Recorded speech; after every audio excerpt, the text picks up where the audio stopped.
அது மாதிரி பாப்கார்ன் வாக்குறுதிகளை விட்டுட்டு 5 சாலிடாக கொடுத்து மக்கள் மனசில் அது போய் செலுத்துறாரு. இப்போ ஜல்லிக்கட்டுக்கு அவர் கொடுத்துருக்க வாக்குறுதிலாம் இது வரைக்கும். ஸோ வாக்குறுதின்றது சும்மா போகிற போக்கில் கொடுத்துட்டு வாக்கை வேட்டையாடிட்டு ஏமாத்துற கட்சி அதிமுக கிடையாது.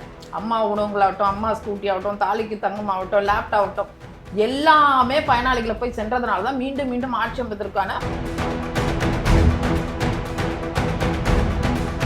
உச்சநீதிமன்றத்தினுடைய தீர்ப்பு என்னன்னா, காவிரி மேலாண்மை வாரியம்ன்றது தான் போட்டிருந்தாங்க. ஆனால் இவங்க ஆணையம், பள்ளி இல்லாத ஆணையம். பள்ளி இல்லாத ஆணையம்னா ஷட்டரை தூக்க முடியாது, நினைச்ச நேரத்தில் இறக்க முடியாது, அவர்களுக்கு எந்த அதிகாரமும் கிடையாது. ஆக வாரியத்தை தான் உருவாக்கி வச்சு நாங்கள் காவிரி ஆணையத்தை உருவாக்கி விட்டோம்னு சொல்லிட்டு இருக்காங்க. அந்த நேரத்தில் அம்மா உணவும் மூடிட்டாங்க. அம்மா உணவை மூடினதுனால என்ன ஆயிடுச்சுன்னா, அதுங்களுக்கு சொச்சமாக குறைஞ்சபட்ச விலையில் கிடைக்கக்கூடிய ஒரு அமைப்பாக இருந்தது, சிறப்பான அமைப்பாக இருந்தது அம்மா உணவகம்.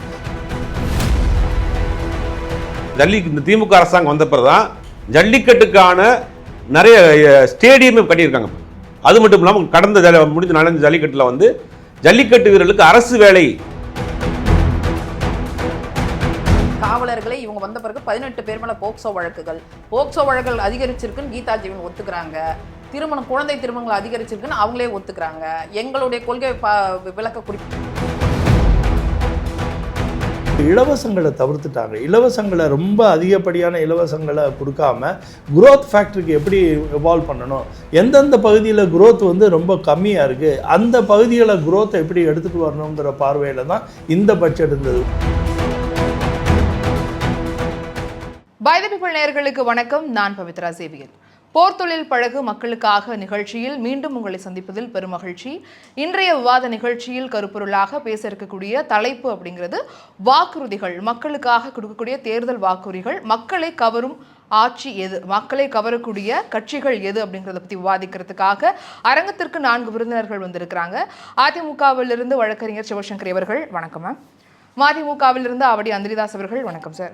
பாஜகவிலிருந்து அர்ஜுனமூர்த்தி அவர்கள், வணக்கம் சார். பத்திரிகையாளர் ஜுபேர் அவர்கள், வணக்கம் சார். நால்வருக்கும் வணக்கம். இந்த வாக்குறுதிகள் அப்படிங்கிறது ரொம்ப முக்கியமாக பார்க்கப்படுது. முதல்ல நான் ஜுபைர் அவர்கள்ட்ட இருந்து தொடங்கலாம் அப்படின்னு பார்க்குறேன். இப்போ பொதுச் செயலாளர், அதிமுகவின் பொதுச் செயலாளர் ஏற்கனவே முதற்கட்டமாக வாக்குறுதிகளை கொடுத்திருந்தாரு. இப்போ 2ஆம் கட்டமாகவும் வாக்குறுதிகளை கொடுத்திருக்கிறாரு. இது அதிமுகவுக்கு ஒரு பெரிய சவாலாக இருக்கும். தேர்தல் அறிக்கை இன்னும் கொடுக்கல, என்ன மாதிரியான அறிக்கைகள் வரப்போகுது, இதை எப்படி கையாள போறீங்க அப்படிங்கிற ஒரு கேள்வியை அவங்க வைக்கிறாங்க. எப்படி பார்க்குறீங்க சார்?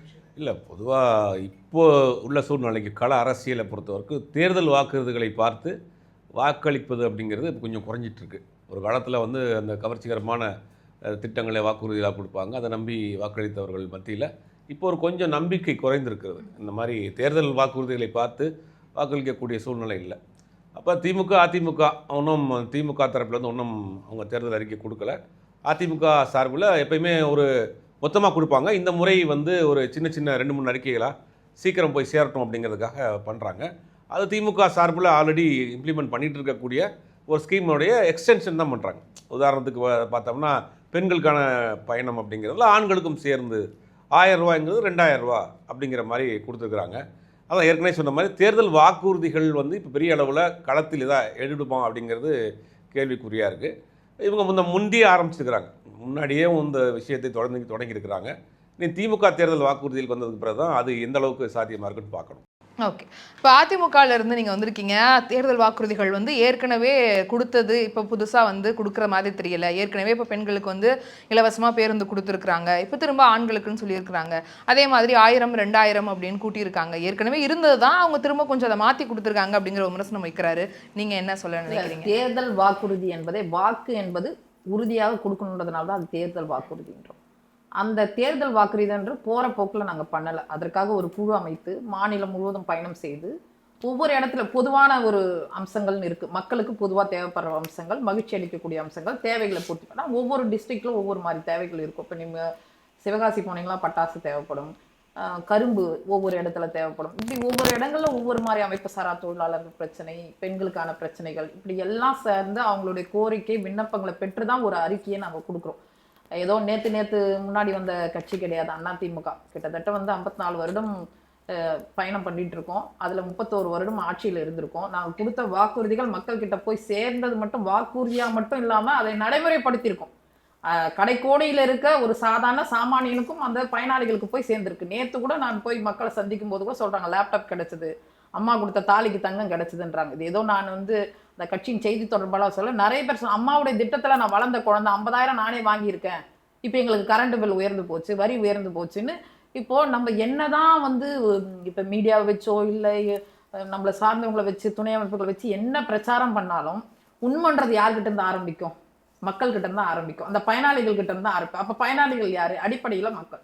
ஸோ எங்களுடைய வந்து ஏற்கனவே நாங்கள் ஒட்டுமொத்தமாக இந்த தமிழ்நாட்டில் ஒரு சாதாரண மக்கள் வந்து அடித்தட்டு மக்கள் மேலே வரணுன்றதுக்கு கல்வி மருத்துவம் உட்பட எல்லா வசதிகளும் உள்கட்டமைப்போடு செஞ்சிட்டோம். இன்னும் என்ன இருக்கு அதை பார்த்துப்போம். போன முறையும் நாங்கள் உரிமை தொகை கொடுப்போம்னு தான் நாங்கள் கொடுத்துருந்தோம் 1500 ரூபாய். இன்னைக்கு எடப்பாடியார் 2000 5 வருடம் கழித்து இன்னைக்கு விலைவாசி ஏற்றங்கள் அதிகமாக இருக்கு, அதற்கான தேவைகளுக்கு ஏற்றாப்பல 2000 ரூபாய் கொடுக்குறாரு. கல்வி கடன் தள்ளுபடின்னு அவங்க சொன்னாங்க, பண்ணல, நாங்கள் பண்ணோம். விவசாய கடனும் நாங்கள் 12,250 கோடி தள்ளுபடி பண்ணிட்டு தான் போயிருக்கோம். ஒரே ஆட்சியில் 2 முறை பண்ணியிருக்கோம். இன்னைக்கு அவங்க பண்ணல. நகை கடன் தள்ளுபடி நாங்கள் பயனாளி 50 லட்சம் போதே எலெக்ஷன் அறிவிச்சிட்டாங்க, அதில் 32 லட்சம் பேர் கொடுத்தாங்க, 18 லட்சம் பேர் நிராகரிச்சிட்டாங்க. இப்பவும் அவர் என்ன சொல்றாரு, ரேஷன் அட்டைதாரர்கள் 2,24,74,000 பேருக்கு நாங்கள் கொடுப்போம்னு சொல்றோம். இதுல தகுதி எதுவுமே நாங்கள் நிர்ணயம் பண்ணல. அடுத்து வரியை உயர்த்த மாட்டேன்னு அவங்க சொன்னாங்க, ஆனா அவங்க வரியை உயர்த்திருக்காங்க. எத்தனையோ நெருக்கடிகளை கூட, கொரோனா நெருக்கடிகள், புயல், வறட்சி, எத்தனையோ இடர்பாடுகள், இயற்கை சீற்றங்கள்ல கூட நாங்கள் அதை எதுவுமே பண்ணல. ஆனா கொரோனாவுக்கு பிறகு மக்கள் அப்பதான் மீண்டு வர்றாங்க. 100-150% நேற்று போய் ஒவ்வொரு வீட்லையும் சந்திக்கும் போது அந்த மக்கள் சொல்றாங்க 300 ரூபாய் கட்டினா எனக்கு 1300 ரூபாய் கட்டுறேன், 1000 ரூபாய் கரண்ட் பில் கட்டினா 3000 ரூபாய். ஸோ தேர்தல் வாக்குறுதின்றது ஏற்கனவே பல்வேறு நலத்திட்டங்கள், சமூக நலத்திட்டங்கள், தொலைநோக்கு திட்டங்கள் எல்லாத்தையும் கொடுத்துருக்கோம். அதையும் தாண்டி இன்னைக்கு அந்த விண்ணப்பங்களை பெற்று இப்போ கல்வி கடன் தள்ளுபடின்னு சொல்லியிருக்காங்க, அதை கொண்டு வந்திருக்கோம். இப்போ வந்து வீர விளையாட்டம் ஜல்லிக்கட்டு, அதில் இறந்தவர்களுக்கு 10 லட்சம், மானியம் 5 லட்சம், காயமற்றவர்களுக்கு 2 லட்சம், அப்புறம் சிறுபான்மை கிறிஸ்துவ இஸ்லாமிய பெண்களுக்கு வட்டி இல்லாத கடன். ஏற்கனவே அம்மா இல்லங்களை நாங்கள் கொடுத்துருக்கோம். அம்மா பசுமை இல்லங்கள், குரூப் ஹவுஸ்னு இவங்களுக்கே அது நிறைய தெரியும், நிறைய கொடுத்தோம். பிரதம மந்திரி வீட்டு வசதி திட்டத்தின் மூலமாக எந்த மாநிலமும் அதிகரித்து கொடுக்கல, 90,000 அதிகரித்து கொடுத்தாரு மாநில அரசுல இருந்து. இதெல்லாம் செயல்முறைப்படுத்தின விஷயங்கள். இனி பட்டியலின மக்களுக்கு, கிராமப்புறங்களில் இருக்கிறவங்களுக்கு இடம் வீடு, நகர்ப்புறம் இருக்கிறவங்களுக்கு தொகுப்பு வீடுகள், பட்டியலின திருமணம் ஆச்சுன்னா அந்த மகனாக இருந்தால் தனி வீடு போகும்போது அவங்களுக்கு தனியாக கொடுக்குறோன்றோம். இது எல்லாமே ஒட்டுமொத்தமா இன்னுமே 1-2 கூட குறைவு இருக்கக்கூடாதுன்னு பார்த்து பார்த்து செய்யறோம். ஸோ வாக்குறுதின்றது சும்மா போற போக்கில் கொடுத்துட்டு வாக்க வேட்டையாடிட்டு ஏமாத்துற கட்சி அதிமுக கிடையாது. அம்மா உணவுகளாகட்டும், அம்மா ஸ்கூட்டி ஆகட்டும், தாலிக்கு தங்கம் ஆகட்டும், லேப்டாப் ஆகட்டும், எல்லாமே பயனாளிகளை போய் சென்றதுனால தான் மீண்டும் மீண்டும் ஆட்சி அமைப்பதற்கான வாக்குகளுக்கு எங்களுக்கு செலுத்தி ஆட்சியை கொடுத்தாங்க. ஸோ இப்போ கொண்டு வந்திருக்கிறது 5 முத்தான வாக்குறுதிகள் கண்டிப்பா மக்கள் கிட்ட போய் சேரும். செல்வாக்கு பெற்ற ஒரு கட்சினா அது அதிமுக. அந்திரிதாஸ் அவர்கள் சார், இப்போ அவங்க வந்து சொல்லியிருக்காங்க முத்தான வாக்குறுதிகளை கொடுத்துருக்குறாங்க. அது மட்டும் இல்லாமல் ஏற்கனவே நாங்கள் நிறைய விஷயங்கள் பண்ணியிருக்கோம் அப்படின்னு ஒரு பெரிய பட்டியலை விட்டுருக்காங்க. முக்கியமாக கல்வி கடன் தள்ளுபடி பண்ணலை, வரி ரொம்பவே அதிகமாகிருக்கு, மக்கள் வந்து அதிருப்தியில் இருக்காங்க, கரண்ட் பில் அதிகமாகுது, பொதுமக்கள் போராட்டங்கள் எல்லாம் சொல்கிறாங்க அப்படின்னு அவங்க குற்றச்சாட்டுகள் அடுக்கி வச்சுருக்காங்க. நீங்கள் என்ன சொல்கிறீங்க? வாக்குறுதின்னு சொன்ன உடனே நேரு தன்னுடைய மேஜையில் வைத்திருந்த ராபர்ட் ஃப்ராஸ்டினுடைய வரிகள், I have promises to keep and miles to go before I sleep அப்படின்னு சொன்னார். பெரும்பாலும் எல்லா கட்சிகளும் வந்து இப்பொழுது வந்து முத்தாய்ப்பான திட்டங்கள்ன்றாங்களே, அதெல்லாம் சிலவை தான் வந்து பொதுமக்களுடைய கண்ணையும் கருத்தையும் கவர்கின்ற திட்டங்களாக இருக்கிறது. திமுகவை பொறுத்தவரையில் 505 வாக்குறுதிகள், அதிலே முதல்வர் அவர்கள் சொல்லியிருக்காங்க 364 வாக்குறுதிகளையும் நாங்கள் நிறைவேற்றி இருக்கிறோம் என்று சொல்லியிருக்கிறார். அதுலேயும் குறிப்பாக அந்த கொரோனான்னாங்களே, கொரோனா வரும்பொழுதே 4000 ரூபாய் வந்து கொடுத்தது ஒன்று. முதல் கையெழுத்தே வந்து ஆவின் விலைக்கு வந்து 3 ரூபா குறைச்சது, பெட்ரோலுக்கு வந்து 3 ரூபா குறைச்சது மாத்திரமல்ல, புதுமை பெண் திட்டம், இவங்க சொன்னாங்களே தாலிக்கு தங்கம் திட்டம், அது வந்து திருமணமாகும் போது கொடுப்பதை விட இப்போ உயர்கல்விக்கு போகும்பொழுதே கொடுக்க வேண்டும்ன்றதுக்காகத்தான் அந்த புதுமை பெண் திட்டம். ஆனால் போகிற போக்கில் மேடம் என்ன சொன்னாங்க, நாங்கள் வந்து இது ஸ்கூட்டி திட்டம்லாம் கொடுத்தோன்ற வர சொல்லிட்டாங்க. ஸ்கூட்டி திட்டம் ஆரம்பித்தாங்க 2018 பிப்ரவரி மாதம் வந்து 24ஆம் தேதி மரியாதைக்குரிய பிரதமர் வந்து கலைவாணர் அரங்கத்தில் ஆரம்பித்தார். அந்த திட்டம் அப்படியே நின்றுச்சு. 2018 லேப்டாப் திட்டத்தை ஆரம்பித்தாங்க. அந்த திட்டம் அது அப்புறம் நின்றுச்சு. அதுக்கப்புறம் வந்து நிறைய மாணவர்கள் போராடினார்கள், அவர்கள்லாம் கைது செய்யப்பட்டு சிறைக்கெல்லாம் அனுப்பப்பட்டிருக்கிறார்கள். ஆனால் இப்பொழுது எல்காட்டினுடைய உதவியோடு இன்றைக்கு 10 லட்சம் லேப்டாப்பை வந்து நம்முடைய திமுக அரசு வழங்கி இருக்கிறது. இன்னும் 10 லட்சம் வழங்குவோம் என்கின்ற வாக்குறுதி கொடுத்துருக்கு. அவங்க காலகட்டத்தில் செய்யாத வாக்குறுதிகளையும் சேர்த்து செஞ்சுருக்காங்க. அம்மா கிளினிக்னு சொன்னாங்க. அம்மா கிளினிக் வந்து ஒரு 1800 இது வந்து போர்டு பேரளவில் தான் இருந்தது தவிர எந்த பணி ஆட்களையும் குறைக்காமல் அவர்களையே பயன்படுத்தி இப்பொழுது வந்து மக்களை தேடி மருத்துவம், வீடு தேடி கல்வி என்கின்ற பரிணாம வளர்ச்சியை பெற்றிருக்கிறது. அது அந்த வகையில் பார்க்கணும். டேக்ஸ் போகிற பக்கத்தில் டேக்ஸ் சொன்னாங்க. இவங்க எஸ்பி வேலுமணி உள்ளாட்சித்துறை அமைச்சராக இருக்கும்போது தென்னகத்தில் இருக்கின்ற மந்திரிகளெல்லாம் கூடி போட்டு அதில் ஒப்பந்தத்தில் கையெழுத்து போட்டிருக்கிறது மாத்திரமல்ல, KN நேரு அவர்கள் சம்பந்தப்பட்ட அமைச்சர் KN நேரு அவர்கள் சட்டசபையிலே அவங்க சொன்னதை கவனிக்கலையே என்னன்னு தெரியல. 15வது நிதி ஆணையம் வந்து நீங்கள் கண்டிப்பாக நீண்ட நாட்கள் ஆகிவிட்டது, நீங்கள் வந்து டாக்ஸ், ப்ராப்பர்ட்டி டாக்ஸ், சொத்து வரி ஏற்றித்தான் ஆக வேண்டும், இல்லை என்றால் 15,000 கோடி மானியம் உங்களுக்கு கிடைக்காது என்கின்ற நெருக்கடியை கொடுத்த காரணத்தால் தான் வந்து தேவையில்லாமல் விருப்பப்படாமல் அந்த ப்ராப்பர்ட்டி டாக்ஸ், சொத்து வரி ஏற்ற வேண்டிய ஒரு சூழ்நிலை வந்தது. ஆகவே முத்தாய்ப்பான திட்டங்கள் சொல்லியிருக்காங்க. அவங்க திட்டங்களையும் சேர்த்து தான் திமுக நடைமுறைப்படுது. டாக்டர் அம்பேத்கர் பெயரில் அயலக ஃபவுண்டேஷன் அமைக்கிறோன்னு சொன்னாங்க. ஆனால் அயலக உதவி திட்டத்தை அமைத்து நூற்றுக்கணக்கானவர்கள் வெளிநாட்டுக்கு சென்று பலன் அடைந்திருக்கிற நிலைமைகள்லாம் இருக்குது. ஆகவே இங்கே பொறுத்தவரையிலும் எக்கனாமிக் அட்வைசரி போர்டு ரகுராம் ராஜனுடைய தலைமையில் ஒரு 5 பேர் போட்ட ரகுராம் ராஜனுடைய ஒரு கமிட்டி, அதே போலவே நலிவு பெற்ற தொழிற்சாலைகள்லாம் மீட்க வேண்டும் என்பதாக பிளானிங் கமிட்டி இது ஜெயரஞ்சன் அவருடைய தலைமையில் ஒரு கமிட்டியை போட்டு இன்றைக்கு பண்ணியிருக்கிறார்கள். உதயம் போர்ட்டலில் மாத்திரம் இந்தியா முழுவதும் இருக்கின்ற MSME யூனிட்ஸ் வந்து 6,15,00,000 இருந்தது. ஆனால் இந்த கொரோனா வந்த பிறகு, GST வந்த பிறகு 3 கோடியாக அது வந்து குறைந்து போய்விட்டது. ஆக அவற்றையெல்லாம் ஈடுகட்டும் என்பதற்காகத்தான் இது போன்ற ஒரு கமிட்டி போட்டிருக்கிறார்கள். அந்த வகையிலே தான் இதை பார்க்க வேண்டும். அவர்கள் போட்ட திட்டங்கள் எதையும் முழுமையாக வரல. ஏன் முழு வேளாண் திட்டம் இருக்குதே, அதுவே வந்து நடைமுறைக்கு வரல. ஏன்னா நாங்கள் சொன்ன நோட்டிஃபிகேஷன் 29 ரத்து செய்யப்பட வேண்டும் சொன்னு செய்யலை. 1/10/2017 ONGC கூடயும் வேதாந்தா கூடயும் போட்ட அந்த புரிந்துணர்வு ஒப்பந்தங்கள்லாம், தர்மேந்திர பிரதான் இருந்தார் அப்போ போடப்பட்ட ஒப்பந்தங்கள்லாம் அது வந்து சரியாக நடைமுறைக்கு வரல. அங்கே இருக்கிற நாகையில் இருக்கின்ற ஒரு 45 கிராமங்கள் அதிலிருந்து எடுத்துட்டு ஹால்டியாவுடைய பெட்ரோலியம் ப்ராடக்ட்ஸ் இப்போ ஃபில்ட்ரேஷன் ப்ராசஸ் தொடங்குறதுனால அந்த திட்டமே முழுமையாக நடைமுறைக்கு வரல. எந்த திட்டத்தை தான் முடித்தாங்க எனக்கு தெரியல.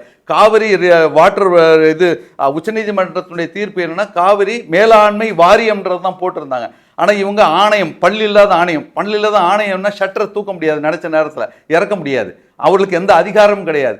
ஆக வாரியத்தை தான் உருவாக்கி வச்சுவிட்டு நாங்கள் வந்து காவிரி ஆணையத்தை உருவாக்கி விட்டோம்னு சொல்லிட்டு இருக்காங்க. அதனால எந்த பலனும் வந்து காவிரி மக்களுக்கோ டெல்டா பகுதி மக்களுக்கோ வரப்போறதில்லை. அதனால 11 வருஷத்துக்கு முன்னாடி கூட அதிரடியாக அறிவிப்புகளாக வெளிச்சாடு இன்க்ளூசிவ் அண்ட் பார்ட்டிசிபேட்டிவ் டெமோக்ரஸின்னு சொன்னாங்க. அதெல்லாம் அந்த வாக்குறுதிகள்லாம் யாரும் இப்போ பேசுறதில்ல. அதே மாதிரி வைப்ரண்ட் அண்ட் சஸ்டைனபிள் growth அப்படின்னு சொல்லிட்டு ஆங்கிலத்தில் சொன்னாங்க. ஆனால் என்ன ஆச்சு, 15 ஜும்லான்ட்டாங்க. 15 லட்சம், ஒரு லட்சம் போட்டிருந்தா கூட, ஒரு கோடின்னு போட்டிருந்தா கூட இந்நேரம் வந்து எங்கேயோ போயிட்டு இருக்கோம். ஆக அதெல்லாம் ஒன்றும் நடைமுறைக்கு வரல. பெட்ரோல் 40 ரூபாய்க்கு எட்டுன்னு வந்து அவங்க தான் சொன்னாங்க, சப்கா சாத் சப்கா விகாஸ்னாங்க. ஒன்றும் நடைமுறைக்கு வரல. $5 trillion எக்கனாமியை நோக்கி நாம் போய் கொண்டு இருக்கிறோம்னு சொன்னாங்க. விவசாயத்திற்கு வந்து நாங்கள் இது கூடுதலாக தொகை கொடுப்போம், இடுபொருட்களுக்கெல்லாம் அந்த தொகையெல்லாம் நாங்கள் கன்செஷன் ரேட்டில் விவசாயிகளுக்கு கொடுப்போம்னு சொன்னாங்க. கிடையாது. பெட்ரோல் வந்து 40 ரூபாய்க்கு தரேன்னு அதெல்லாம் கிடையாது. வாக்குறுதிகள் பார்த்தா சிலவற்றை நிறைவேற்ற முடியாது. நான் எல்லா இயக்கங்களும் எல்லாவற்றையும் நிறைவேற்ற என்று யாரும் சொல்ல முடியாது. அதில் எது நீங்கள் சொன்ன மாதிரி முத்தாய்ப்பான திட்டங்கள் எது அவற்றை அது முத்தாய்ப்பான திட்டன்றதுனால தான் அந்த மகளிர் உரிமை தொகையை கொடுக்கும்போது மரியாதைக்குரிய EPS அவர்கள் தான் சொன்னார்கள், இது வந்து சாத்தியம் இல்லாதது. கிட்டத்தட்ட 2.25 கோடி குடும்பங்களுக்கு இந்த உரிமை தொகை 1000 ரூபாய் என்பது சாத்தியம் இல்லைன்னு சொல்லிட்டு இன்னைக்கு குலத்தொழில் திட்டத்தில் அதே 1000 ரூபாய் 2000 ரூபாய் ஏற்றி வச்சிருக்காங்க. குலவிளக்கு திட்டத்தில் 2000 ரூபாய் ஏற்றி வச்சிருக்காங்க. ஆக அப்படித்தான் வந்து போய் அந்த வாக்குறுதிகளை சேர்த்து தான் இன்றைக்கு திமுக நிறைவேற்றி கொண்டு இருக்கிறது என்பது என்னுடைய கருத்து. சார், இப்போ அவங்க சொல்கிறாங்க இதற்கு முன்னாடி ஆரம்பித்த எல்லாமே வந்து ஒரு ஆரம்பத்திலேருந்து கிடப்பிலேயே கிடக்கு.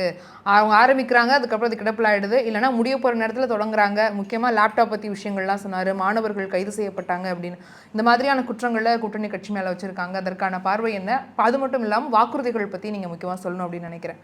முதல்ல சார் சொன்னதில் ஒரே ஒரு சின்ன விளக்கம், இந்த 4000 ரூபா கொடுக்குறத கொரோனா காலத்தில் வந்து செயல்படுத்தணும்னு சொன்னாங்க. அது தவறு. எப்படி தவறுன்னா, கொரோனா பீரியடில் வந்து ரஜினி சார் அவர்களுக்கு நான் ஒரு மெசேஜ் அனுப்பியிருந்தேன். இது மாதிரி இந்த நேரத்தில் இந்த இவ்வளோ பெரிய இடர்பாடில் அரசாங்கத்துக்கு ஏதாவது ஒரு உந்து சக்தி ஏதாச்சும் நீங்கள் சொன்னீங்கன்னா அவங்க கேட்டு ஏதாவது செயல்படுறதுக்கு வழி இருக்கும். ஏன்னா உங்கள் வாய்ஸ்க்கு நல்ல மரியாதை கொடுப்பார் EPS அவர்கள். நீங்கள் ஏதாவது செய்யுங்க சார்னு சொன்னேன். அவங்க அதுக்கு என்கிட்ட சொன்னாங்க, நான் சொன்னால் செய்வாங்களான்னாங்க. நீங்கள் செய்யுங்க, ஒரு டெக்ஸ்ட் எடுத்து உங்களுக்கு அனுப்புகிறேன், நீங்கள் அதை பார்த்துட்டு போட்டு பாருங்கள், ஏதாச்சும் நல்லது நடக்கும். ஏழைகள்லாம் அன்றாட காட்சிகள் நம்ம சொல்லுவோமே, தொடர்ந்து டெய்லி வேலை இருப்பாங்கள்ல, வாசலில் வந்து கீரை விற்கிறவங்க, அவங்களாம் ரொம்ப கஷ்டப்பட்டாங்க. அந்த நேரத்தில் அம்மா உணவும் மூடிட்டாங்க. அம்மா உணவை மூடினதுனால என்ன ஆயிடுச்சுன்னா, அதுங்களுக்கு சொச்சமாக குறைஞ்சபட்ச விலையில் கிடைக்கக்கூடிய ஒரு அமைப்பாக இருந்தது, சிறப்பான அமைப்பாக இருந்தது அம்மா உணவும். அது எங்கள் வீட்டில் இருக்க வாட்ச்மேன்லேருந்து டிரைவர்லேருந்து எல்லாருமே அதை தான் பயன்படுத்தினாங்க. அதுவும் ஊனமுற்றோர்களுக்கெல்லாம், அது மாற்றுத்திறனாளிகளுக்கெல்லாம் அது மிகப்பெரிய பலனாக இருந்தது. அதை அந்த நேரத்தில் மூடிட்டாங்க. அப்புறம் நான் இதெல்லாம் அவர்கிட்ட சொல்லி கன்வின்ஸ் பண்ணி, சார் நீங்கள் செய்யணும்னு சொன்னோன்னே நீங்கள் எழுதி அனுப்புங்கன்னாரு. அப்புறம் அவர் எப்போதுமே கொஞ்சம் கலோக்கியில் தான் எழுதுவார், நம்மள மாதிரி நேர்த்தமிழ் எழுத மாட்டாங்க. அப்புறம் அவர் ஒன்று எழுதி எனக்கு அனுப்பியிருந்தார். அவர் எழுதி அனுப்பினதே படிக்கிறேன். தமிழகத்தில் கொரோனா வைரஸ் பரவாமல் தடுக்க அரசு எடுத்துக்கொண்டு இருக்கும் முன்னெச்சரிக்கை நடவடிக்கைகள் மிகவும் பாராட்டத்தக்கது. இபிஎஸ் கவர்மெண்ட் போது, அவங்க எடப்பாடியார் கவர்மெண்ட் போது, அதிமுக அரசாங்கம் நடந்தபோது, இந்த சூழ்நிலையில் வாழ்வாதாரம் பாதிக்கப்பட்ட மக்களுக்கு அரசு உதவித்தொகை அளித்தால் அவர்களுக்கு அது பேருதவியாக இருக்கும். இது என் தாழ்மையான கருத்து அப்படின்னு போட்டாங்க. அதுக்கப்புறம் அது நல்ல பப்ளிசிட்டி கிடச்சிச்சுன்னு எனக்கு திருப்பி மெசேஜ் அனுப்புனார் ரஜினி சார். 3வது நாள் எடப்பாடி அவர்கள் 3000 ரூபா அனௌன்ஸ் பண்ணார். Just 3 days. இது சரித்திர நிகழ்வு, பேப்பரில் இருக்கும். இது இவரோட பதிவும் உங்களுக்கு அவரோட ட்விட்டர் பதிவில் இருக்கும். ஸோ ஒரு மக்களோட நன்மைக்கு ஏதாச்சும் செய்யணும்னு நினைக்கும் போது அவங்க ரஜினி சார் அவர்கள் முன்னெடுத்ததை, ரஜினி சார் சொல்லி நான் என்ன கேட்குறதுன்னு எடுத்துக்காமல் அவரும் சொல்லியிருக்கார். அவர் மனசுலேயும் இருந்திருக்கும், இபிஎஸ் அவர்கள் மைண்ட்லேயும் இது மாதிரி ஒரு யோசனை இருந்திருக்கும். அந்த யோசனை வலிமை அடைஞ்சு 3000 ரூபா உடனே கொடுத்தாங்க. அந்த 3000 ரூபா தான் இவங்க வந்து 4000 ரூபான்னு மாற்றினாங்க. அதனால் ஆரம்ப புள்ளிங்கிறது அவங்க இபிஎஸ் பண்ணது தான். அதில் இது உண்மை ஸ்டோரி. திமுக தானே? இல்லை அங்கேயே கொடுக்க ஆரம்பிச்சு. இல்லை ஒரு நிமிஷம் சார், நான் பேசும்போது நீங்கள் பேசக்கூடாது. நாங்கள் வந்து என்ன பண்ணிட்டோம், அப்போவே கார்ப்பரேஷனில் 3000 ரூபா கொடுக்கறதுக்கான நடந்து, இபிஎஸ் அவர்கள் அவங்க சொன்னது மாதிரி அவங்க வேலுமணி அவர்கள் அதுக்கான முயற்சிகளை செஞ்சு எல்லாருக்கும் பணம் பட்டுவாடாகி எங்கள் வீட்டில் வேலை பார்த்தவங்களே அந்த பணம் வாங்கினது எனக்கே தெரியும். அதனால் இது வந்து திமுக பண்ணாங்க கொரோனா காலத்துலன்னு சொல்கிறத நான் தவிர்க்கிறேன். முழுக்க அது ஆரம்ப புள்ளி. கொரோனாவை ஹைட் ஆஃப் கொரோனாவில் இருந்தது வந்து இபிஎஸ் அரசாங்கம் தான். அவர் அதை செயல்படுத்திட்டாருங்கிறத இந்த இடத்துல கண்டிப்பாக இது பதிவு பண்ண விருப்பப்படுறேன். அதுக்கப்புறம் வாக்குறுதிகளை பொறுத்த வரைக்கும் இப்போ உங்கள் அண்ணன் வந்து எடப்பாடி அவர்கள் 5 வாக்குறுதிகள் கொடுத்துருக்காரு. ஃபஸ்ட்டு நான் அவரோட கான்செப்ட்டுக்கும் அவரோட ஸ்ட்ராட்டஜிக்கும் நான் அப்ரிஷியேட் பண்ணுறேன். ஏன்னா மொத்தமாக 500 வாக்குறுதி கொடுத்துட்டு நாங்கள் 300 தான் பண்ணோன்னு இப்போ எங்கள் சாரே சொல்லிக்கிட்டு இருக்காரு. ஸோ இந்த மாதிரி பெருசாக கொடுத்துட்டு, அதாவது பாப்கார்ன் மாதிரி நிறையா கொடுக்கக்கூடாது. பாப்கார்ன் மாதிரி நிறையா கொடுத்தா நிறையா நேரம் சாப்பிட்றது மாதிரி இருக்கும், ஆனால் வயிற்றில் போய் எதுவுமே சேராது, சின்னோண்டாக இருக்கும். அது மாதிரி பாப்கார்ன் வாக்குறுதிகளை விட்டுட்டு 5 சாலிடாக கொடுத்து மக்கள் மனசில் அது போய் செலுத்துறாரு. இப்போ ஜல்லிக்கட்டுக்கு அவர் கொடுத்துருக்க வாக்குறுதிலாம் இது வரைக்கும் யாருமே தமிழ்நாட்டில் யோசிக்காத பெரிய வாக்குறுதிகள். அது நல்ல முன் யோசனையாக ஒரு தொலைநோக்கு பார்வை இருக்குது. அதுலேருந்து எடுத்துக்க வேண்டிய கருத்து என்னென்னா, ஜல்லிக்கட்டுக்கு இத்தனை லட்சம், 10 லட்சம் இறந்தால் கொடுக்குறது, 2 லட்சம், 5 லட்சங்கிற கணக்கெல்லாம் தனியாக, அதாவது அதோட மெட்டீரியல் வேர்ல்டை விட்டு நீங்கள் வெளியே வந்து பார்த்தீங்கன்னா, இந்த நம்ம தமிழனோட உணர்வும் தமிழனோட கலாச்சாரத்தையும் பாதுகாக்கிறத எவ்வளோ இடர்பாடுக்கு இடையில் அதே அதிமுக அரசாங்கம் தான் அந்த ஜல்லிக்கட்டை வந்து மோடிஜி அவர்களோட உதவியோடு திருப்பி செயல்படுத்தினதை. இன்றைக்கி அந்த ஜல்லிக்கட்டு வந்து என்னை பொறுத்த வரைக்கும் நான் எப்படி எடுத்துக்கிட்டேன்னா, என்டிஏ கவர்மெண்ட்டுக்கு அவர் செஞ்ச ஒரு மரியாதையாக நான் பார்த்தேன். ஏன்னா ஜல்லிக்கட்டு வந்ததுக்கு முழு காரணம் மோடி அவர்களோட முயற்சி, அதிமுகவோட முயற்சி தான் அந்த நேரத்தில், அந்த காலகட்டத்தில். அதில் யூத்தோட இன்வால்மெண்ட் எவ்வளோ பெருசாக இருந்ததுன்னு நமக்கு சரித்திர நிகழ்வுகள் எல்லாருக்குமே தெரியும். அப்படிப்பட்ட ஒரு ஜல்லிக்கட்டை இதுவரைக்கும் யோசிக்காத ஒரு இடம். எங்கே நம்ம ஒரு அரசியல்வாதியை நம்ம வந்து முழுவாக பார்க்கணும்னா, எந்த இடத்த இது வரைக்கும் யாருமே தொடலையோ யாருமே யோசிக்கலையோ அந்த இடத்துல கரெக்டாக தொட்டு அதுக்கு உண்டான விளக்கத்தோடு அதுக்கு உண்டான பயன்பாடை எடுத்துகிட்டு வந்து கொடுக்குறது தான் அவங்க மேடம் சொன்ன மாதிரி ஒரு வாக்குறுதி தான் அது செயல்பட்டிருக்கார். அதை தாண்டி அவங்க வந்து இந்த சிறுபான்மையருக்கு செஞ்சுருக்கிறது கூட எனக்கு ரொம்ப பிடிச்ச வாக்குறுதி. உடனே இவங்கெல்லாம் சொல்லுவாங்க, திமுகவில் சிறுபான்மையர் ஓட்டை வந்து கவர் கவர் பண்ணுறதுக்காண்டி, வாக்காளர்களை நேசிக்கிறதுக்கு கவர் பண்ணுறதுக்காண்டி இழுக்கிறாரு. அது கிடையாது. அதில் ஒரு நியாயம் இருந்தது, அதில் ஒரு தர்மம் இருக்குது. அந்த வாக்குறுதிங்கிறது எப்படி இருக்குன்னா, மக்களுக்கு வெறும் இலவசங்களை கொடுக்கறத காட்டிலும் இலவசங்களோட தேவைகள் என்னன்னு பூர்த்தி செய்கிறது. அதாவது நான் டிவி கொடுக்குறேன், எங்களுக்கு டிவி கம்பெனி இருக்குது, டிவியை வளர்க்கணுங்கிறதுக்காண்டி டிவி கொடுக்குறேங்கிற மாதிரியோ இந்த மாதிரியெல்லாம் வாக்குறுதிகளை இன்னொரு பை ப்ராடக்டாக இன்னொரு பெனிஃபிட்டுக்காண்டி வாக்குறுதிகளை கொடுக்கறத காட்டிலும் வாக்குறுதிகள் மக்களோட நலன் சார்ந்து அவங்களோட வளர்ச்சி சார்ந்து இருக்கிற வாக்குறுதிகள் தான் சிறப்பான வாக்குறுதிகள். அந்த விதத்தில் இப்போ நான் மேனிஃபெஸ்டோ கமிட்டியில் இருக்கிறேன், பிஜேபியில். எங்கள் தமிழிசை மேடம் தான் அது வழி நடத்துகிறாங்க. அவங்களுக்கு முழுக்க எங்களோட மாநில தலைவர் நயினார் அவர்கள் முழுக்க அதுக்கு வேணுங்கிற எல்லா உதவியோடும் செஞ்சுக்கிட்டு இருக்காங்க. இப்போ அந்த கமிட்டியில் இருக்கும்போது நாங்கள் என்ன முடிவு பண்ணியிருக்கோம்னா, நாங்கள் தேர்தலுக்கு வந்து விஷன் டாக்குமெண்ட்டும் தேர்தல் அறிக்கையும் 2 டாக்குமெண்ட்டும் கொடுக்குறதா முடிவு பண்ணியிருக்கோம். இந்த விஷன் டாக்குமெண்ட்டுங்கிறது எப்படி இருக்கும்னா, மோடிஜி வந்து எவ்வளோ பெரிய தொலைநோக்கு பார்வையோட இந்தியாவை அமிர்த காலத்துக்கு 2047க்கு எடுத்துகிட்டு போகும்போது ஒரு வல்லரசு நாடாக ஆக்கணுங்கிற முயற்சிக்கு தமிழகம் எந்த அளவுக்கு அதில் ஈடு கொடுக்கணும், தமிழகமும் எதை நோக்கி அது வளர்ந்து வரணுங்கிற ஒரு வழிகாட்டுதல் வந்து விஷன் டாக்குமெண்ட்டில் இருக்கும். அதே சமயத்தில் எங்களோட தேர்தல் அறிக்கை எப்படி இருக்கும்னா, என்டிஏ கூட்டணியோட சாராம்சத்தை உள்வாங்கி, அவங்க இபிஎஸ் தான் அவங்க தலைமை தாங்குறாங்க, அவங்க தான் சீஃப் மினிஸ்டருங்கிறது எங்கள் அமித்ஷாஜியே சொல்லிட்டார். அந்த தலைமைக்கு எப்படி நாங்கள் வந்து ஒரு உத்தரவாதம் கொடுக்கறது மட்டும் இல்லாமல் ஒரு பலம் சேர்க்கணும். நாங்கள் ஒரு கூட்டணி கட்சியாக பலம் சேர்க்கணும். அந்த பலம் சேர்க்கக்கூடிய விஷயத்தில் எங்கள் தேர்தல் அறிக்கை ஒரு சப்போர்ட்டிவ் டாக்குமெண்ட்டாக இவங்க செயல்படுத்தக்கூடிய விஷயங்களாகவும் தமிழ் மக்களுக்கு நன்மை செய்யக்கூடியதாகவும்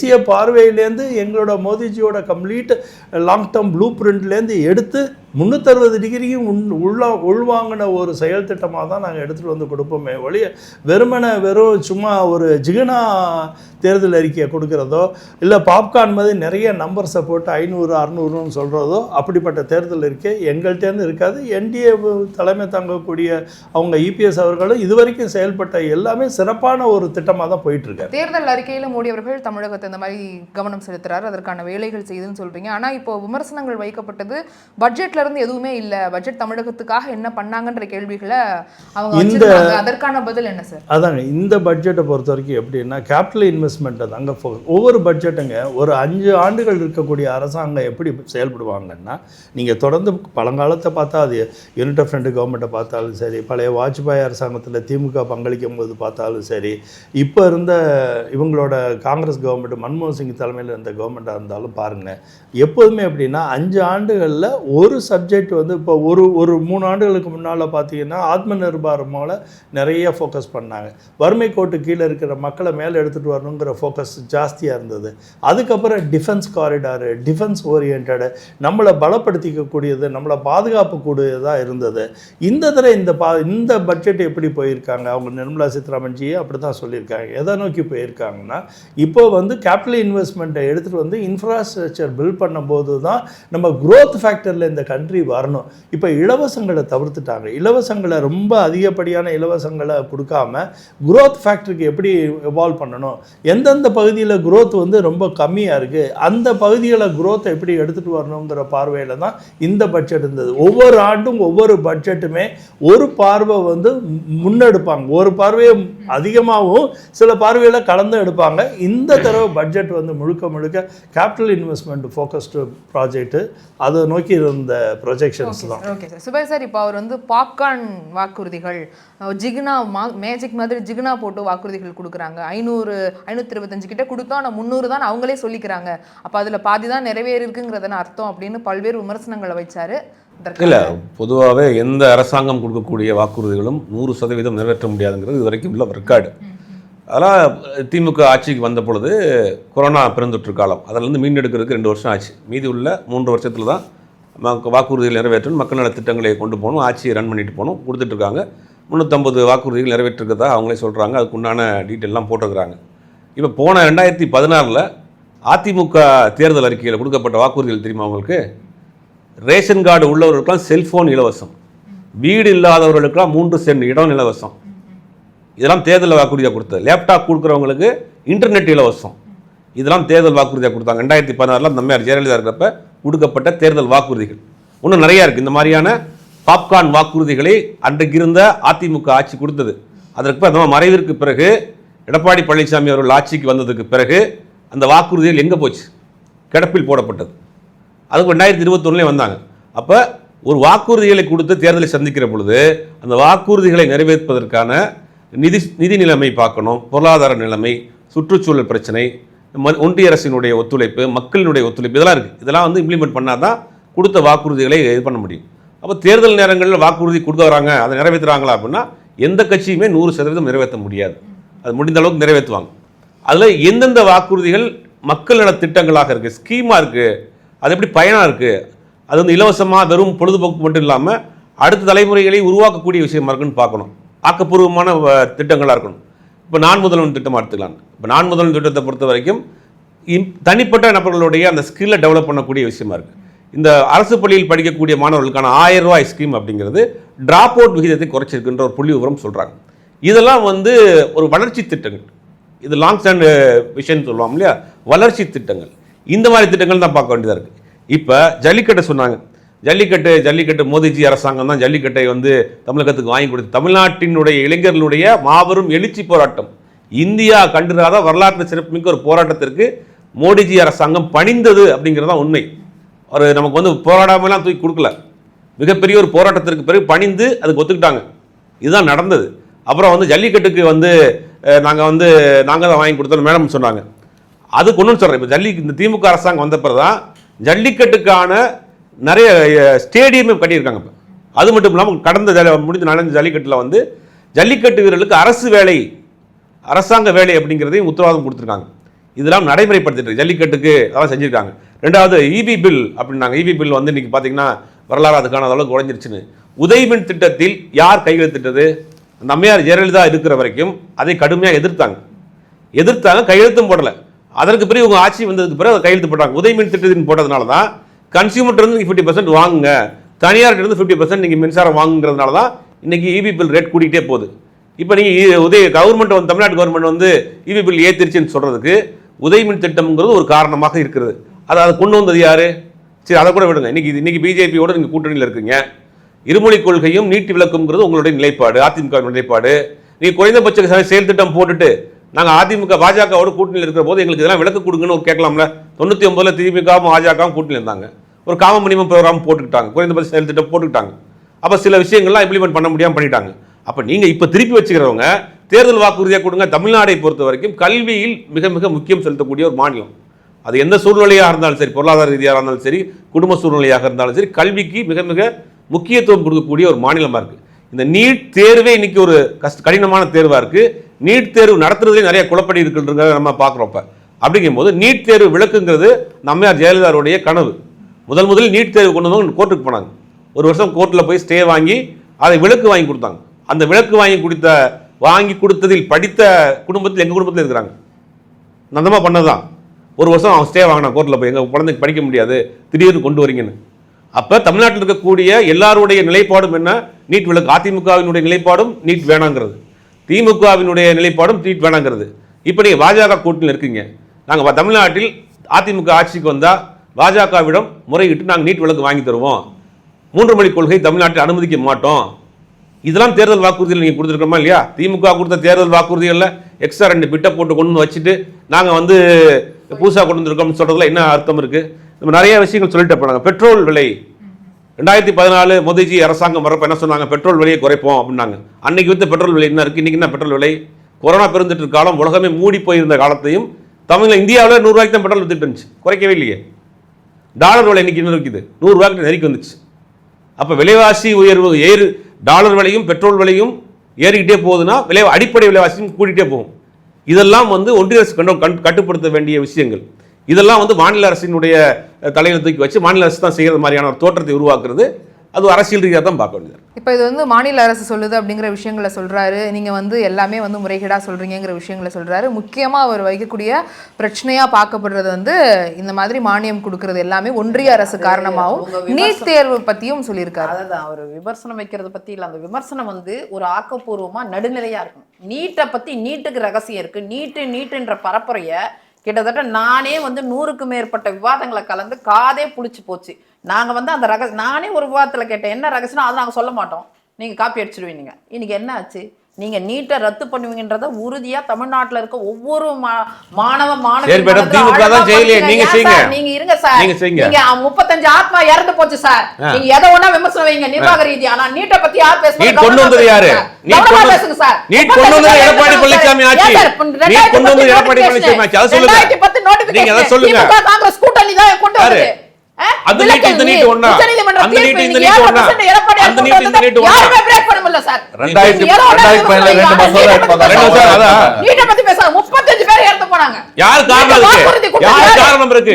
தமிழ்நாட்டில் நீட் வருவதற்கு காரணமாக இருந்த எடப்பாடி பழனிசாமி மறந்துட கூடாதீங்க. நீட்டை கொண்டு வந்தது அதிமுக அரசாங்கம். யாரு? நாங்க கொண்டு வரல. திமுக காங்கிரஸ் கூட்டணி தான் நோட்டிபிகேஷன் கொண்டு வந்துச்சு. காங்கிரஸ்க்கு ரோலே இல்ல. பேசுறாங்க காவேரியில தண்ணி விட மாட்டாங்க. நோட்டிபிகேஷன் சிவகுமார் திமுக காங்கிரஸ் கூட்டணி. நீங்க நீட்டுக்கு வாங்க. நீங்க வாங்க. நீட்டுக்கு வாங்க. நீட்டுக்கு வாங்க. நீங்க சொன்னீங்க நாங்க தீர்மானம் 2 கொண்டு வந்தோம். நீங்க பேசி முடிங்க, நான் பதில் சொல்றேன். இல்ல நான் பேசுறது நீங்க பதில் சொல்லுங்க. 7% நாங்க கொண்டு வந்தோம். சவுண்ட் தான் தீர்மானிக்க. எதுன்னு கேட்காது. இருங்க சார், நீங்க சவுண்ட் தான் தீர்மானிக்கனா நாங்களே சத்தம் போடுவோம். 7% நாங்க கொண்டு வந்தோம். அத தாண்டி என்ன ஒரு கிளி போடுங்க. என்ன திரும்ப கிளி போடுங்க. கருத்தியல பேசுங்க, அமைதியா கொஞ்சம் சத்தம் போடாம பேசுங்க. நானே இவ்வளவு நேரம் நான் இப்ப ஒரு குறியீடு கூட பண்ணல. எதை பேசினாலும் பரவாயில்ல. ஆனா மாணவ மாணவிகள் வந்து அதை உறுதியா நம்பினாங்க. அது யாருமே மறுக்க முடியாது. கிட்டத்தட்ட 21ல என்கிட்ட பல பெற்றோர் நீட்டு ரத்தாயிடும் அப்படின்னாங்க. இவங்க வந்த பிறகு எத்தனை தற்கொலை. நீங்க கொடுத்த நம்பிக்கை 7.5% எடப்பாடியார் கொண்டு வந்தாரு. நீங்க எய்டடுக்கு கொண்டு வந்தீங்களா? 10% ஆக்குனீங்களா? கல்வி கட்டணம் உட்பட. ஏன்னா போற போக்குல சொல்லிட்டு போறாங்க எதுவுமே செய்யலன்னு. லேப்டாப்பு 920 கோடி பட்ஜெட்ல ஒதுக்கி மாணவர்கள் இறந்தாங்கன்னு சொல்றாரு. லேப்டாப் நீங்க குடுக்குறேன்னு அதான் நான் சொல்ல வரேன். இப்போ 9 லட்சம் சொல்லி 52 லட்சம் பேருக்கு லேப்டாப் கொடுத்தோம். அது பொய்ன்னு சொல்ல முடியுமா? அம்மா உணவுங்க பொய்ன்னு சொல்ல முடியுமா? அம்மா குடிநீர் உணவு பொய்ன்னு சொல்ல முடியுமா? இல்ல விலையில ஆடு மாடுகள் கிராமப்புறங்களை கொடுத்தாங்க அது பொய்ன்னு சொல்ல முடியுமா? 3 சென்ட் இடம், வேலை, லேப்டாப், மொபைல், செல்போன் அத சொல்லுங்க. அரவக்குறிச்சில செந்தில் பாலாஜி சொன்னாரு செஞ்சுட்டாரு. 2 ஏக்கர் கொடுக்குறேன்னு சொன்னாரு. அதுக்கு முன்னாடி தேர்தல் அறிக்கையில இருக்க வேண்டாமா? கவர்ச்சிகரமான தேர்தல் அறிக்கையை சொல்லிருக்காங்க. 3 சென்ட் இடம் சார் கலைஞர் கொடுத்தாரா சார்? 2 ஏக்கர் கலைஞர் கொடுத்துட்டாரா சார்? நீங்க பிராமிஸ் குத்துறீங்க, நான் செய்யணுமா? என்னது நீங்க பிராமிஸ் பண்ணிட்டீங்க, நான் செய்யணுமா? முன்னாடி கலைஞர் கொடுத்தாருங்க, அது செஞ்சுட்டாரான்னு நான் கேக்குறேன். எங்க ஆட்சிக்கு முன்னாடி கலைஞர் 2 ஏக்கர் கொடுக்குறேன்னாரு, கொடுத்துட்டாரா? என்ன சார் இப்ப கரண்ட்ல தமிழ்நாட்டின் உரிமைகளை ஒண்ணுனா கையெழுத்து போட்டு கொடுத்து மீண்டும் ஆட்சிக்கு வரணும்னு நினைக்கிறீங்க பாருங்க. ஆட்சி அதிகாரத்தையும் வச்சுப்போம். ஆனா நீட் ரகசியத்தை யாருக்கும் சொல்ல மாட்டோம். நீட் ரகசியம் இது குழந்தைகளோட படிப்புல அந்த ஆத்மாக்கு என்ன பதில் சொல்ல போறீங்க? இதுக்கு சப்போர்ட் பண்ணி பேசுறவங்களா அந்த ஆத்மாவை பேசி பிடிச்சறேன். அந்த ஆத்மாவை கொச்சைப்படுத்துறாங்க சார். நான் பேசுறேன் கேக்குறேன். அந்த ஆத்மாவை கொச்சைப்படுத்துறாங்க. இந்த நீட்டுக்காக திமுக ஆதரிச்சு பேசுறாங்கன்னா அந்த இறந்து போன ஆத்மாக்களை அவங்க கொச்சைப்படுத்துறாங்க. ஏன்னா நாங்க 7.5% கொண்டு வந்து 8 கனியான மருத்துவ கடவை இன்னைக்கு 500 பேருக்கு கொடுத்துருக்கோம். நீங்க என்ன கொடுத்தீங்க? ஏடட் ஸ்கூல் கொடுங்க, 10% ஆக்குங்க. நிர்வாக ரீதியா சொல்றீங்களா? அதுக்கு நான் பதிலடி சொல்றேன். கட்டாயமா வந்து அவர் பேசுறீங்க. இல்ல சார், அவங்க வந்து நீங்க வாக்குறுதி கொடுத்தீங்க, பிரச்சாரம் பண்ணுங்க. அப்ப அவங்க கேட்ட கேள்வி சரிதானே? நீட் நாங்கள் ஆட்சிக்கு வந்தால் விளக்கு கொண்டு வரும் சொல்லி நாங்க பண்றோம். ஒரு மாநில அரசு தன் முயற்சிக்கு தன்னோட முடிந்த முயற்சி பண்றாங்க. சட்டமன்றத்தில் அது தேர்தல் அறிக்கையாவது கொடுங்க. தேர்தல் அறிக்கையாவது கொடுக்கிறது உங்களுக்கு தைரியம் இருக்கா? தேர்தல் அறிக்கையாவது கொடுக்க தைரியம் இருக்கா? ஒரு கட்சி வரிசைப்படி எது முன்னுரிமை கொடுத்துதான் கொடுப்போம். ஏனோ எல்லாமே கொடுத்து முடிச்சிட்டு நாங்க அதை கொண்டு வரல. நீட்டு ரத்துன்றது தொடர்ந்து தேர்தல் வாக்குறுதி எல்லாம் சொல்லிட்டு மாதிரி மகாலட்சுமி திட்டம் இந்தியா முழுக்க தள்ளுபடி, கடன் தள்ளுபடி, அடிச்சு விடு அப்படியே 15 லட்சம் சொல்லுங்க. இல்ல நீட் விலக்குங்கிறது திமுக தேர்தல் வாக்குறுதியை கொடுத்தது. ஒரு மாநில அரசு சட்டமன்றத்தில் தீர்மானம் நிறைவேற்றியது. நீதிமன்றத்துக்கு போனாங்க, ஜனாதிபதியிடம் முறையிட்டாங்க. அதற்கு பிறகு தேர்தல் வந்துச்சு 2024 தேர்தலில். இந்த நீட் தேர்வு ரத்துங்கிறது இந்தியா கூட்டணியினுடைய தேர்தல் அறிக்கையில கொடுக்கப்பட்டது. ஒருவேளை ராகுல் காந்தி இன்னைக்கு இந்தியாவில் பிரதமராக இருந்தால் நீட் தமிழ்நாட்டுக்கு தான் இருக்கும். அப்போ ஒரு மாநில அரசாங்கம் தன்னுடைய சக்திக்கு உட்பட்டு என்னென்ன செய்ய முடியுமோ சட்ட ரீதியாகவும் ஜனநாயக அதை கூட உங்களால சொல்ல முடியாது. அதை கூட உங்களால சொல்ல முடியாது. அதை கூட உங்களால சொல்ல முடியாது. அதை கூட சொல்ல முடியாது மேடம். அதை கூட சொல்ல முடியாது. மத்தியில ஆட்சியில் இல்லாத காங்கிரஸ் வச்சு எப்படி சொல்வீங்க? நீங்க சொல்றதை விட அப்பட்டமா சொல்லிட்டு இருக்கோம் நாங்க. இப்போ நீட் வந்து நீங்க வாக்குறுதி கொடுத்தீங்க, அதை பண்ணல, அதுக்கு மத்திய அரசு காரணம். கல்வி கடன் தள்ளுபடின்றத சொன்னீங்க, இப்போ அதையும் செய்யல. சோ நீங்க அவங்க 2016ல செய்யலன்னு ஒரு பட்டியல் எடுத்து சொன்னோம்னா அதனாலதான் மக்கள் நம்பி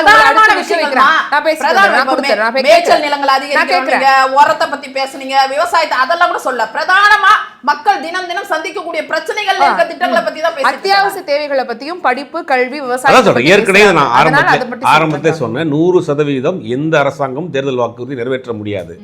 நிறைவேற்றக்கூடிய ஆற்றல் உள்ள, சக்தி உள்ள, பொருளாதார ரீதியாக மற்ற எல்லா விஷயத்தையும் கால்குலேட் பண்ணி தான் நிறைவேற்றுவாங்க. அதான் சொன்னேன், சில விஷயங்கள் ஒன்றும் பெண்டிங்கில் வச்சிருக்காங்க, என்ன செய்ய போறாங்கிறது ஒன்றும் தெரியல. அதே நேரத்தில் முக்கியமான பிரச்சனையா இருக்கக்கூடிய கல்வியா இருக்கட்டும், பொருளாதாரமா இருக்கட்டும், வேலைவாய்ப்பு எல்லாமே இன்னைக்கு கூடி போயிருக்கு. இதுக்கு யார் காரணம்? என்ன பண்ணுவீங்க? நீட்டை பத்தி பேசிட்டே இருக்கிறோம். கடன் தள்ளுபடி இல்ல, அதான் சொல்றேன், அதான் பெண்டிங் வச்சிருக்காங்க. பொருளாதார ரீதியான சிக்கலா இருக்கு. வந்து பொதுப்பட்டியல இருந்து மாநில பட்டியலுக்கு கொண்டு வந்தா அந்த பிரச்சனை வந்திருக்குமா? அது யாரு செய்யறது? யாரு செய்யணும்? 20 வருஷத்துக்கு மேல இருக்கு. எது பொதுப்பட்டியல இருந்து மாநில பட்டியலுக்கு யார் செய்யணும்? பொதுப்பட்டியல இருந்து மாநில பட்டியலுக்கு யார் கொண்டு வரணும்? மாநில அரசு கொண்டு வந்துருமா? போன ஆட்சி காலத்துல, உங்க ஆட்சி காலத்துல தான் என்ன எங்களுக்கு வரலாற்று சிறப்பு மிக்க ஒரு தீர்ப்பை என்ன முரண்பாடு எங்களுக்குள்ள? என்ன முரண்பாடு? எங்களுடைய மாநிலத்துக்கு தேவை இருமொழி கொள்கை தான் தொடரும். நீட் ரத்துனா ரத்து, மும்மொழி கொள்கைக்கு எதிர்ப்பு. இது நம்ம ஆட்சியில் இருக்குமே கொண்டு வந்தது. பதில் சொல்லவே விடலாம். அவர் பதில் சொல்லட்டும், நீங்க சொல்லுங்க சார். இவர்களுடைய ஆட்சி காலத்துல தான் உயர்கல்வி நிறுவனங்கள் வெளி மாநிலத்தைச் சேர்ந்தவர்கள் ஈஸியா இருந்தாங்க, வைஸ் சான்சலரா இருந்தாங்க. அதை எதிர்த்து சட்ட ரீதியாக போராட்டம் பண்ணி நேத்து வந்து உச்சநீதிமன்றத்தில் வரலாற்று சிறப்புக்கு ஒரு தீர்ப்பு திமுக அரசாங்கம் வாங்கியிருக்கு. மாநில அரசுகளை உயர்கல்வி நிறுவனங்களுக்கு கூடிய வேந்தர்களை நியமிக்கலாம் அப்படிங்கிற ஒரு மாநிலத்துக்கான அதிகாரத்தை வாங்கியிருக்கு. உங்க ஆட்சி என்ன பண்ணீங்க? அண்ணா யூனிவர்சிட்டிக்கு வெளி மாநிலத்தை சேர்ந்தவரை கொண்டு போட்டீங்க, வெளி மாநிலத்தில் சேர்ந்தவரை கொண்டு போட்டீங்க, வெளி மாநிலத்தை கொண்டு போட்டீங்க. உங்க ஆட்சி காலத்துல தான் வெளி மாநிலத்தை சேர்ந்தவர்கள் தமிழ்நாட்டில் டிஎன்பிஎஸ்சி எக்ஸாம் எழுதலாம் கொடுத்தீங்க. தமிழ்நாட்டை வந்து தமிழ்நாட்டின் உரிமைகளை சூறையாடணும் உங்க ஆட்சி தான். ஸ்டெர்லைட் யார் 13 பேர் யார் கொண்டது? 13 பேர் யார் கொண்டது? 13 பேர் யார் கொண்டது? உங்க ஆட்சியில கள்ளச்சாராயத்துல 90 பேர் இறந்து போனாங்க. 13 பேர் யார் சுட்டது? யாரு? உங்க போலீஸ் தான் சுட்டுச்சு. நீங்க தான் உங்க போலீஸ் தான் சுட்டுச்சு. 41 பேர் மாவட்ட நிர்வாகத்துக்கு பாதுகாப்பு கொடுத்ததனால தான் அந்த மரணம். இந்த அளவுக்கு வருஷம் பேரிடார். இந்த ஆட்சியே பேரிடார். இந்த ஆட்சியே பேரிடார். சரி, உங்க கருத்துக்கள் சரி, ஆனா மற்றவங்க பேசுறதுக்கான வாய்ப்பையும் கொடுங்க. அவங்க பேசுறது அமைதியா கேட்டுறேன். நீங்க பேசலாம். பத்தி பேசுறதால தான் எனக்கு கொஞ்சம் பொதுவான விஷயம் ஆயிடுச்சு. எல்லா கட்சிக்கும் பொதுவான விஷயம் ஆயிடுச்சு. அதுல வந்து அபத்தமா நம்ம சொல்ல கூடாது. ரைட், ஒரு நிமிஷம் இருங்க. அந்திரிதா சார், உங்களுடைய கருத்துக்களை நீங்க பதிவு பண்ணலாம். நீங்க இடையூறு எதுவும் கொடுக்காம இருங்க, சத்தம் போடாம இருங்க. மத்தவங்க பேசுறது கேட்காது. அதனால சத்தம்லாம் இல்லம்மா. இது உங்களோட எதிர்ப்பு நாங்க பதிவு கட்டாயம். உங்களோட உணர்ச்சி சார், நீங்க பேசும்போது நான் ஒரு வார்த்தையோட குறுக்கீடு பண்ணல சார். நீங்க தான் பேசுறீங்க இவ்வளவு நேரம். நீங்க பேசும்போது நீங்க பேசுறது குறுக்கீடுங்கறத சொல்றாரு. பேசும்போது நம்ம கருத்துக்கு போலாம். சரிமா, கொஞ்சம் அளவு பண்ணுங்க, கொஞ்சம் அளவு பண்ணுங்க. உண்மையா நான் சொன்னேன், அவ்வளவுதான். நேரத்துக்கு எனக்கு வேணாம் சார். இங்க பாருங்க, இப்போ வந்து பல்வேறு குற்றச்சாட்டுகளை வச்சுட்டாங்க. அதற்கு முன்னாடி இப்போ கல்வி கடன் தள்ளுபடியும் ஒரு பிரச்சனையா இருக்கு. அதை நம்ம பண்ணல, வாக்குறுதிகள் கொடுக்கறதுமே வந்து கடைசி நேரத்தில் கொடுக்குறாங்கன்ற விமர்சனமும் இருக்கு. அதற்கும் சேர்த்து பதில் சொல்லுங்க. அதாவது சார் 19 சொல்லும்போது ஜிகினா திட்டங்கள் அப்படின்ற மாதிரி சொன்னார். ஒரு கட்டத்தில் வந்து மோடி அவர்கள் சொன்னார்கள், இலவசங்கள் வந்து வளர்ச்சிக்கு எதிரானவைன்னு சொல்லிட்டு அவங்களும் மகாராஷ்டிராவிலையும் ஹரியானாவிலையும் அதே ஃபார்முலா, பீகாரில் இன்னும் ஒரு படி மேலே போய் 67 லட்சம் இது பெண்களுக்கு வந்து 10,000 ரூபான்னு சொல்லிட்டு 2 நாட்களுக்கு முன்னால் அக்கௌண்ட் ட்ரான்ஸ்ஃபர் ஆகுது.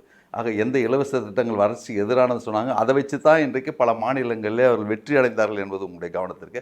அதே மாதிரி சொன்னால் 3000 ரூபாய் கொரோனாவில் கொடுத்தது வந்து கருவானது ஒருவேளை ரஜினியினுடைய எண்ணத்தில் இருக்கலாம், அவர் நல்ல முறையில், அதுக்காக நாங்கள் பாராட்ட தெரிகிறோம். ஆனால் 5 ஆண்டு திட்டங்களை தொடங்கும் பொழுது பண்டித நேரு தான் சொன்னார்கள், we plan well but we didn't implement well. நாங்கள் அந்த 4000 ரூபாய் கொரோனாலே கொடுத்து அந்த இம்ப்ளிமெண்டேஷன் பண்ணது திமுக அரசு. அதை யாரும் அதுக்கு முன்னாடி 3000 ரூபாய் கொடுக்கறேன்னு சொன்னதையும் ஆரம்பிச்சிட்டாங்க. அப்ப 4000 ரூபாய் கொடுத்து இவங்க வரும்போது அது சாதனையாவே சொல்லக்கூடாதுன்றாரு. அதுல நியாயம். நீங்க சொல்லப்பட வேண்டியதுதான். இதுவும் நடக்குது. 4000 ரூபாய் திமுக அரசு கொடுத்தது ஒத்துக்கணும். அவர் சொல்றாரு, வேற ஒண்ணும் அது கண்டினியூட்டி தாங்க. சென்ட்ரல் கவர்மெண்ட்டுக்கு விஷன் இருக்குன்றாங்க. சென்ட்ரல் கவர்மெண்ட் விஷன் வந்து 3 வார்த்தையில் என்னால் சொல்ல முடியும். சென்ட்ரலைசேஷன், எல்லா பவர்களையும் வந்து அவங்கள தான் வச்சுக்கணுன்றது. கமர்ஷியலைசேஷன் 2, 3வது கம்யூனலைசேஷன். இதில் தான் தெளிவாக இருக்கிறாங்க. அவர் மற்ற வாக்குறுதிகளை பற்றி சொன்னார். தவிர சப்காவாத், சப்கா சாத், சப்கா விகாஸ்னு பெட்ரோல் உள்ளிட்ட விலைகளை 40 ரூபாய்க்கு எட்டுன்னு வரலாம், அந்த வாக்குறுதிகளை பற்றலாம் வசதியாக மறந்துட்டாங்க. ஜும்லா திட்டத்தெல்லாம் வசதியாக மறந்துட்டாங்க. 5 ட்ரில்லியன் எக்கானாமிக்கெல்லாம் இப்போ வசதியாக மறந்துட்டாங்க. இந்த பட்ஜெட்டில் நீங்கள் கேட்டீங்க ஒரு பைசாவோட விளக்கம், இது வந்து ஃபிக்சேஷன் ஆஃப் இன்ஃப்ராஸ்ட்ரக்சர் அப்படின்னு சொன்னார். போன பட்ஜெட்டில் என்ன நிலைமை? போன பட்ஜெட்லையும் இதே தான். வெறும் வந்து ரயில்வே திட்டத்துக்கு மாத்திரம் ஒரு 1000 ரூபாய் மாத்திரம் தான் அது பண்ணாங்களே தவிர எந்த நிதியையும் தமிழ்நாட்டுக்கு ஒதுக்கவில்லை. ஏன் செய்யலை அப்படின்னு சொன்னால், இப்போ பாரபட்சமாக ஏன் பல வாக்குறுதிகள் இருக்குதுன்னா, ஷார்ட்டேஜ் ஆஃப் ஃபண்ட்ஸ் தான். இன்றைக்கு கல்வி SSCயில் சிரக்ஷா அபியானில் மாத்திரம் 4500 கோடி ரூபாய் இன்றைக்கி மத்திய அரசு முடக்கி வைத்திருக்கிறது. நீங்கள் வந்து பிரைம் மினிஸ்டர் ஸ்ரீயில் கையெழுத்து போட்டால் தான் அதில் முதல் சரத்தை என்ன இருக்குதுன்னா மும்மொழி திட்டம். அந்த திட்டத்தை ஏற்றுக்கிட்டு எப்படி கையெழுத்து போட முடியும்? ஆகவே இது வந்து இவங்க சொல்கிறாங்க டபுள் இன்ஜின் சர்க்காராக தான் இருந்தாங்க. இதே நீட்டில் என்ன சட்டப்பூர்வமானன்றது அவங்களுக்கு தெரியும், வசதிக்கு மறைச்சிட்டாங்க. 2017 பிப்ரவரி மாதம் 1ஆம் தேதி 2 மசோதாக்களை இவங்களும் போட்டு அனுப்பிச்சாங்க. அது மரியாதைக்குரிய நிர்மலா சீதாராமன் சொல்லுது எந்த பரன் மேலே இருக்குதுன்னு எனக்கு தெரியலன்னாரு. என்ன டிஃபிகல்ட்டிஸ் இருக்குது, என்ன சட்ட போராட்டம் தான் அவங்களுக்கு தெரியுது. வேணுன்ட்டு சும்மா ஒரு வார்த்தையை வச்சுக்கிட்டு இன்னைக்கு வந்து பேசிட்டு இருக்காங்க. காலை உணவு திட்டம் சொன்ன மாதிரி இன்னைக்கு வந்து கனடா அரசு பாராட்டி இருக்குது காலை உணவு திட்டத்தை. இதனால GR கிராஸ் என்ரோல் ரேஷியோவில் இன்றைக்கு இடைநிற்றல் இல்லாமல் உயர்நிலை பள்ளிக்கு போகின்ற மாணவர்களுடைய எண்ணிக்கை இருக்குது. புதுமை பெண் திட்டமும் அதை நோக்கி தான் இருக்குது. ஆகவே இன்றைக்கு கல்வியிலே மிகப்பெரிய வந்து வளர்ச்சியை நோக்கி போய் கொண்டிருக்கிறது. பல திட்டங்கள் இன்றைக்கு இருக்குது. ஆனால் வந்து செல்போன் திட்டத்துக்கு வசதியாக மறந்துட்டாங்க. 2 வீலர் திட்டத்தை வந்து தொடங்கினாங்க, பிரைம் மினிஸ்டர் வச்சு தொடங்கினாங்க. அதை ஏன் நிறுத்திட்டீங்கன்னு சொன்னால் அவன் டபுள் இன்ஜின் சர்க்கார் மாதிரி தான். அண்ணா அங்கே யூனியன் கவர்மெண்ட்ல மோடி சர்க்காரும் இங்கே இருக்கிற டபுள் இன்ஜின் சர்க்கார், அதுலேயே அவளால் செய்ய முடியலையே. ஆக இன்றைக்கு நிர்பந்தம், யூனியன் கவர்மெண்ட்ல நிர்பந்தங்கள், பல நிர்பந்தங்கள் இருக்கிறது என்பதை தான் இந்த அவங்க போட்ட பட்ஜெட்டும் காட்டுகிறது. அதே போலவே இங்கே வந்து நிதி ஷார்ட்டேஜ் ஆஃப் ஃபண்ட்ஸில் இன்றைக்கு அவற்றையெல்லாம் நிறைவேற்ற முடியாமல் இருக்கிறது. லிப்ஸ்டிக் பஸ்ன்னு கிண்டலாக பேசினவங்க தானே இன்னைக்கு வந்து மகளிர் விடியல் பயணம் மாதிரி இன்னைக்கு ஆண்களுக்கும் விடியல் பயணம் எங்களுக்கு இலவச பஸ்ன்னு சொல்லியிருக்காங்க. ஆகவே ஒவ்வொரு கட்டத்தில் கிண்டலாக போனது தான் இன்னைக்கு சீரியஸான வாக்குறுதிகளாக இருக்கிறது. பரவாயில்ல, திமுகவை ஒட்டி அவர்களும் வாக்குறுதி கொடுப்பதில் எங்களுக்கு மகிழ்ச்சி தான். சரி, இப்போ டபுள் இன்ஜின் சர்க்காருங்கிறது உண்மைதாங்க சொல்லியிருக்காரு. மோடி அரசாங்கம் வந்து தமிழகத்தை கவனிக்கவே மாட்டேங்குது. தமிழகத்துக்கு இந்த பட்ஜெட் மட்டும் கிடையாது, இதுக்கு முன்னாடி பட்ஜெட்லேயுமே எதுவுமே வரலை அப்படிங்கிற குற்றச்சாட்டை வச்சிருக்காரு. உங்கள் பதில்? இப்போது தமிழகத்தை கவனிக்கலைன்னு சொல்கிறது ஓகே, அரசியல் ரீதியாக பேசுகிறதுல தவறில்லை, அவங்க பேசட்டும். ஆனால் ஃபேக்ட் என்ன, ஃபேக்ட் செக்கிங்னு பண்ணிங்கன்னா என்ன இருக்குன்னா, இப்போ 4 லட்சம் கோடி ரூபாய்க்கு ஆப்பிள் ஃபோன் வந்து எக்ஸ்போர்ட் பண்ணியிருக்காங்க நம்ம தமிழ்நாட்டிலேருந்து. 4 லட்சம் கோடி ஆயிருக்கு. இது யாரோட காரணம்? திமுக வர சொல்லி இந்தியாவில் பண்ணணும்னு அவரை ஃபோர்ஸ் பண்ணி சைனாவில் இருந்த அசம்பிளிங் யூனிட்டை இந்தியாவுக்கு எடுத்துகிட்டு வர சொல்லி எல்லா முயற்சியும் அவங்க ஸ்டாலின் அவர்கள் தான் போய் பண்ணிட்டு வந்தாரா? திமுக கூட போய் உட்காந்து பேசி அவர் தான் முடிவு பண்ணாரா? இல்லையே, மோடி அவர்களோட உயரிய முடிவில் தானே அது நடந்து இன்றைக்கி இம்ப்ளிமெண்டேஷன் ஆகி அதோட பெனிஃபிட் யாருக்கு வருதுன்னா தமிழனுக்கு வருது. பாரதிய ஜனதா கட்சியும் எங்கள் பாரத பிரதமர் மோடிஜி அவர்களுமே எப்படி பார்க்குறாங்கன்னா, இந்தியாவை வந்து இவங்களை மாதிரி கூறு போட்டு பார்க்கறதில்ல. இவங்கெல்லாம் வந்து மாநில சுயாட்சி கேட்ட க்ரௌடு. அதனால் எப்போதுமே இவங்க தனி ஒரு நாடாகவே இதை பாவிக்க பார்க்குறாங்க. தமிழ்நாடு எங்கள் அமைப்பு அப்படிப்பட்ட அமைப்பே இல்லை. தமிழ்நாடுன்னு தனியாக பார்க்குறதில்ல, இது வந்து இந்திய நாடாக தான் நாங்கள் பார்க்குறோம்.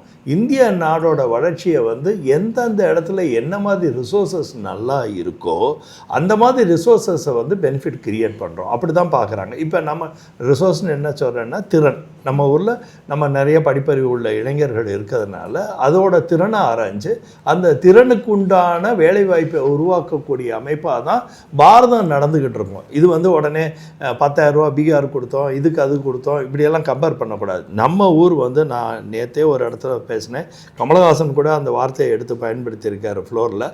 தமிழன் வந்து பிச்சை கேட்குறவனே கிடையாது, உழைப்பாளி.